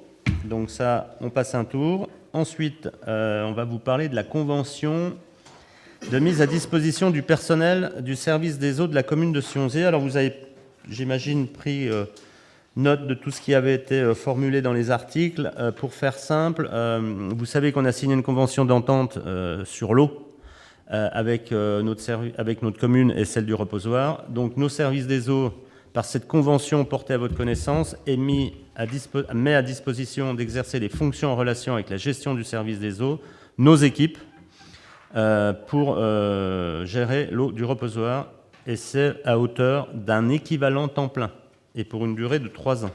Vous avez ensuite toutes les informations et conditions de travail dans cette convention que nous allons signer, Marie-Pierre et moi, prochainement. Si, ça se vote, non? Ou c'est juste... une information. C'est une information, d'accord, voilà. Bon, enfin, si vous avez à réagir là-dessus, même si on ne vote pas, allez-y, il n'y a pas de problème. Voilà. Ensuite, le procès-verbal de la séance du 8 juin. C'est vrai qu'on ne s'est pas vu depuis le 8 juin. Si vous avez repéré des coquilles ou autres, on peut modifier, il faut nous le dire. Ensuite, vous avez toute la revue de presse qui vous a été communiquée, des articles qui parlent de Sionzier, des associations, des élus ou des services annexes. Félicitations à Julien pour la naissance de son petit Alex, né le 8 septembre. Hein, félicitations à toi, c'est toi qui as tout fait, on est bien d'accord, hein, voilà. Pour ce qui est des associations sportives, alors on a 2 associations sportives. Pardon ? Ah, et oui, alors également dans ce qui nous touche de très près, c'est le décès, ça date déjà, mais le temps va si vite, c'est le décès de l'épouse de Régis, notre responsable des services techniques, et qui, après une longue maladie, est décédé, je crois, en juillet, hein, c'est ça, et qui a été enterré à Marne, donc à vos familiales, donc toutes nos condoléances qu'on a souhaité à Régis en son temps. Il s'est bien remis un peu? Ça va? Pas trop dur?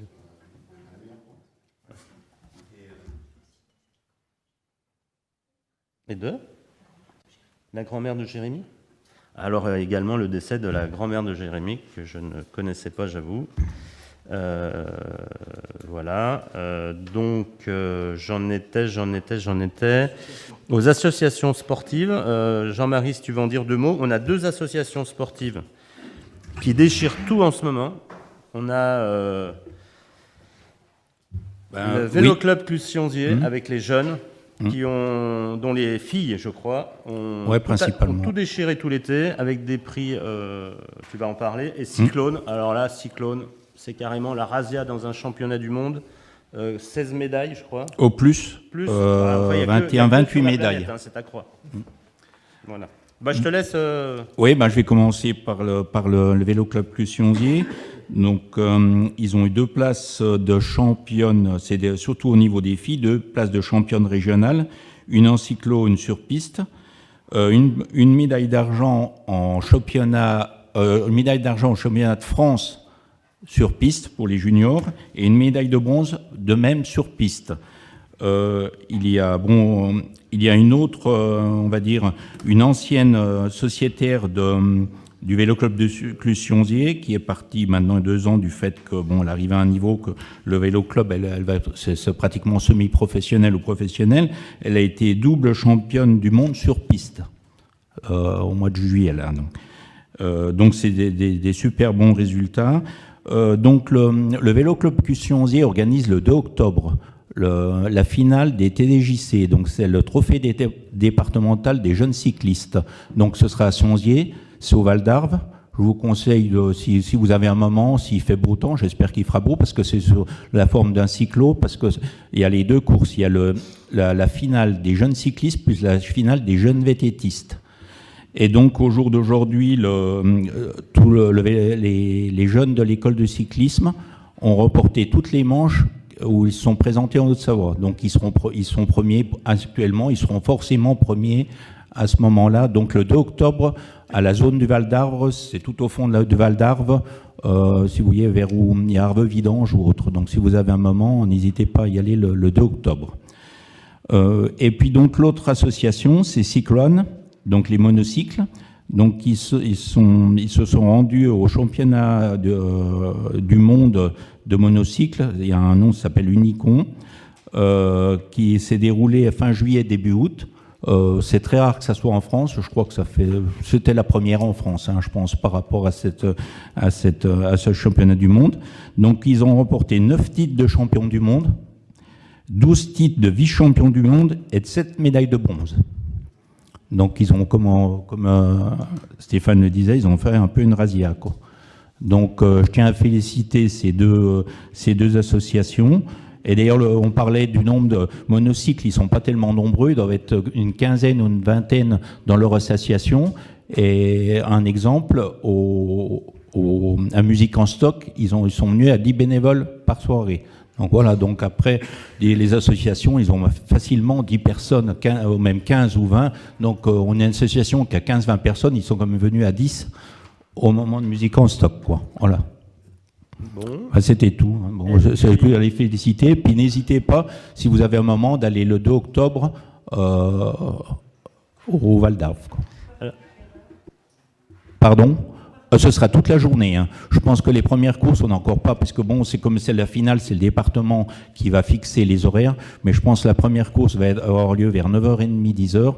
Et la dernière devrait finir, parce que c'est par catégorie. Il y a toutes les catégories. Et la dernière sera, je pense, vers 14, 15h. La remise des prix va être entre 16 et 17h. Sachant que je pense que sur le département, l'année passée, il y avait à peu près 350 participants qui viennent de tout le département, quoi.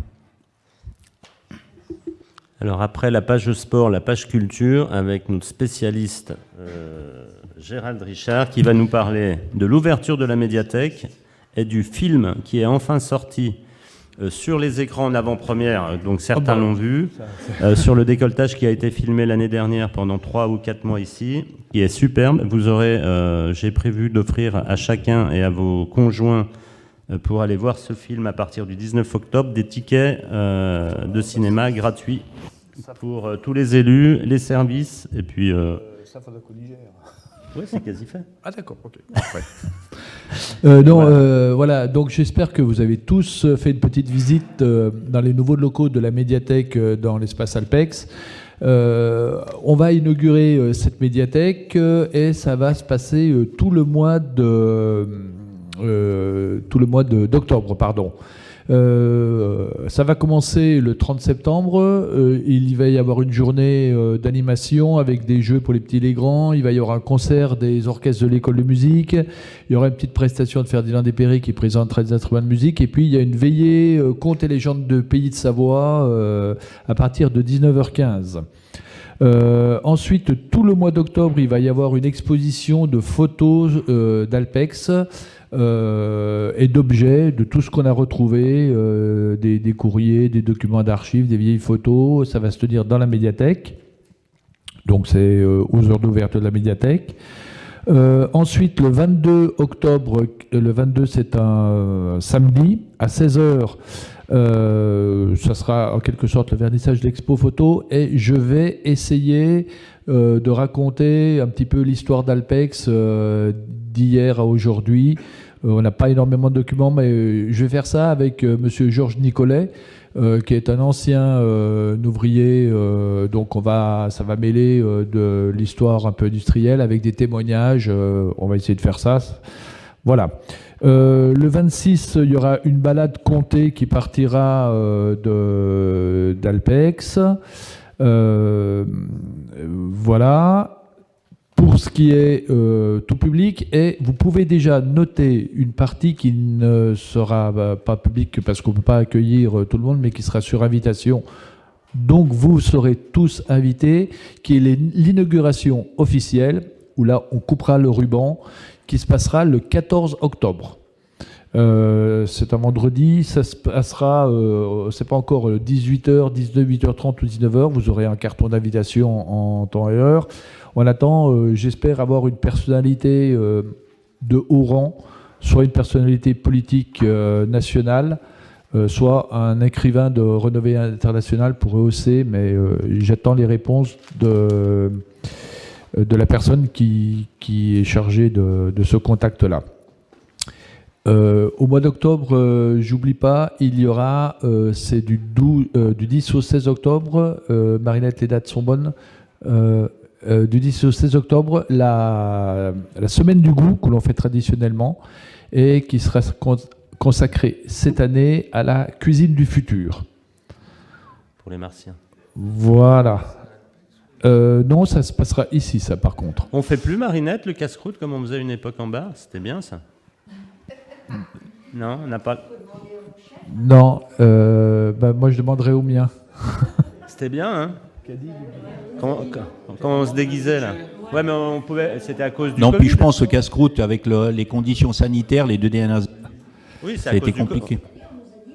Pourquoi? Parce que c'est un coût énorme et dans le cadre de la maîtrise des budgets qu'on nous a demandé, eh bien, on a décidé de ne pas le faire. J'ai rien dit, Voilà, c'était une demande du maire. Bon, en tout cas, c'était top. Je ne peux pas faire plus avec ce qu'on me demande. Bon, voilà. Du coup, j'ai perdu le fil de ce que j'étais en train de dire. Et puis, je ne sais pas si on se verra d'ici là.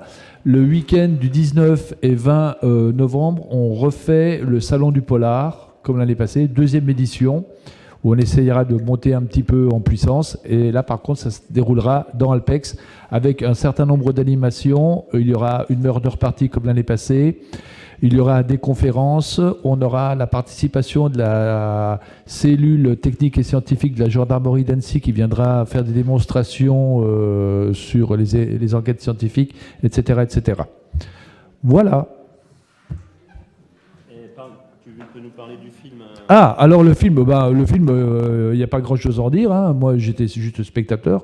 Le film, il est sorti, il y a eu une avant-première, on a un certain nombre à y être allés. Moi j'ai trouvé ça très bien. Personnellement, j'ai jamais travaillé en usine, donc j'attendais l'avis des décolteurs présents. Et il y avait pas mal de décolteurs présents qui ont validé le film. et qui nous ont dit que ça représentait bien le monde de l'industrie et du décolletage. On a passé une très bonne soirée parce que c'était ouvert à tout le monde, hein. Il y avait un bel orchestre. C'est un film local, c'est un beau film pour la promotion de la ville. On voit énormément Sionzier. On reconnaît bien les locaux de la maison d'industrialité, on reconnaît bien la place, on reconnaît bien le bar, les acteurs locaux, les serveurs du Bobby et des arts et métiers. C'est un beau film proportionnel. Il y a des images magnifiques du massif du Bargy, puisqu'il y a des scènes d'escalade. Et j'ai vu le Bargy comme je l'avais jamais vu. C'est un film qui est plein d'émotions. Il y a une vraie histoire. De temps en temps, on a de l'émotion. De temps en temps, on rit. C'est un très beau film. L'orchestre les musiciens qui ont fait la bande-annonce, c'est un groupe des Carreaux, donc c'est du local. La seule chose qui n'est pas locale, c'est le financeur qui est Canal+.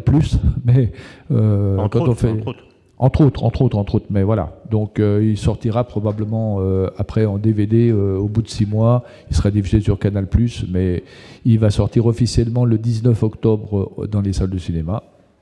Et le fin du fin, c'est qu'on parle du Bargy et de Sionzier, même dans le scénario. Ça, oui, c'est-à-dire que les noms n'ont pas été changés.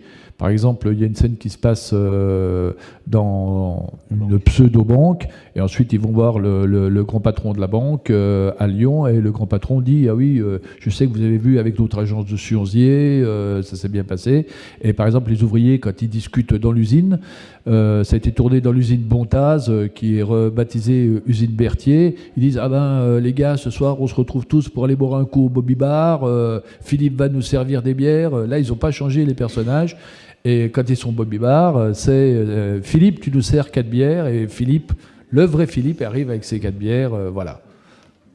Donc, allez voir, faites-vous votre propre opinion. Hein. Moi, je ne prétends pas imposer mon opinion, mais je trouve que c'est un film sympathique. Et t'avais pas aussi... T'avais pas un cadeau? Ah, c'est pas maintenant? Ah, pourquoi? Ah, ok. Oui. Bon, Bib, tu peux... Attends, moi j'ai juste une question encore sur une explication, je pense que vous allez pouvoir me la donner. Pourquoi la taxe foncière a augmenté cette année? Est-ce que la part commune a augmenté ou est-ce que c'est... Je sais que beaucoup de personnes se posent la question et que... Voilà. Ouais, bah je vous profite. Une question et je vous remercie de l'avoir posée, M. Monet. En fait, non, vous avez voté à l'unanimité le maintien des taux communaux.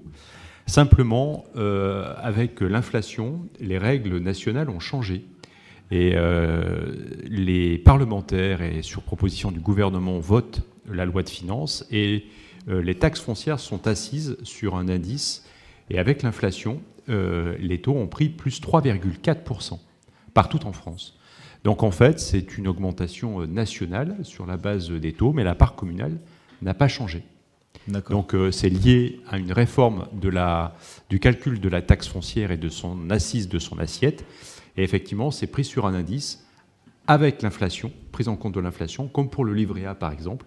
Et donc effectivement, alors que les années précédentes, les augmentations étaient de 0,2, donc même parfois en dessous de l'inflation, là, avec le changement du contexte économique, c'est vrai qu'on est passé de 0,2 à plus 3,4%. Mais c'est le projet de loi de finances qu'il avait ainsi décidé, les mécanismes de calcul des taxes foncières. D'accord. Et... Oui, non, mais c'est... Non, il faut envoyer les gens vers le gouvernement qui a changé les modes de calcul. Et les 3,4%, est-ce que la commune va pouvoir récupérer une partie de cette hausse? Bien sûr. Je vous remercie. Bon. Moi, j'ai juste une question pour la rue du Foron. Parce que nous, comme elle est barrée, on est obligé de sortir rue des Horlogers. Et rue des Horlogers vers le bassin de Rovaniemi, on n'a aucune visibilité. Et en plus, il y a les personnes, ils mettent leurs poubelles. Donc, on est obligé d'avancer déjà jusqu'au milieu de la route. Et bon, des fois, on se retrouve une année obligé de reculer. Voilà. Donc, est-ce que là-bas, déjà, il y a un petit peu la haie du gars qui dépasse, pas beaucoup, hein, peut-être 20 cm, même pas. Mais essayez de faire quelque chose parce que là, l'autre jour, il y a une dame en vélo devant moi, un peu plus, elle était sous le camion, quoi. Il y a un aménagement qui est dessiné qui est chiffré et qui sera mis au budget l'année prochaine pour en profiter aussi pour faire des travaux de parking et d'aménagement de ce carrefour.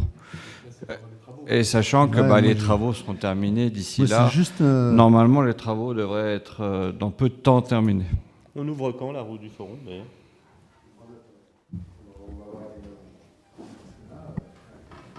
On ouvre quand la rue du Forum ? La rue du Forum, elle va réouvrir temporairement, puis refermer parce qu'on a le béton sur la voirie. Ah oui.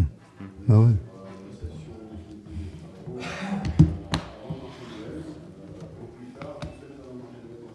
Ouais, donc il faudra qu'on regarde au carrefour alors là-bas. Un petit peu, ouais. Puis qu'ils mettent pas les poubelles, quoi, parce que 2 jours par semaine, t'es pris, quoi. Ça marche. C'est ça. Bon. Et puis si, au rond-point des peupliers, les arbres, là. Sinon, je prends la tronçonneuse. Hein. Je m'en occupe. Il y en a un, c'est obligé. Donc. On voit même plus le panneau céder le passage. L'année passée, il l'avait taillé, ça se connaissait, mais là, quand tu viens de la rue du Bargy, dans l'îlot, là, le premier îlot, là, il y en a un. Je suis encore à Ville avec la tronçonneuse, hein, si vous voulez, il n'y a pas de problème.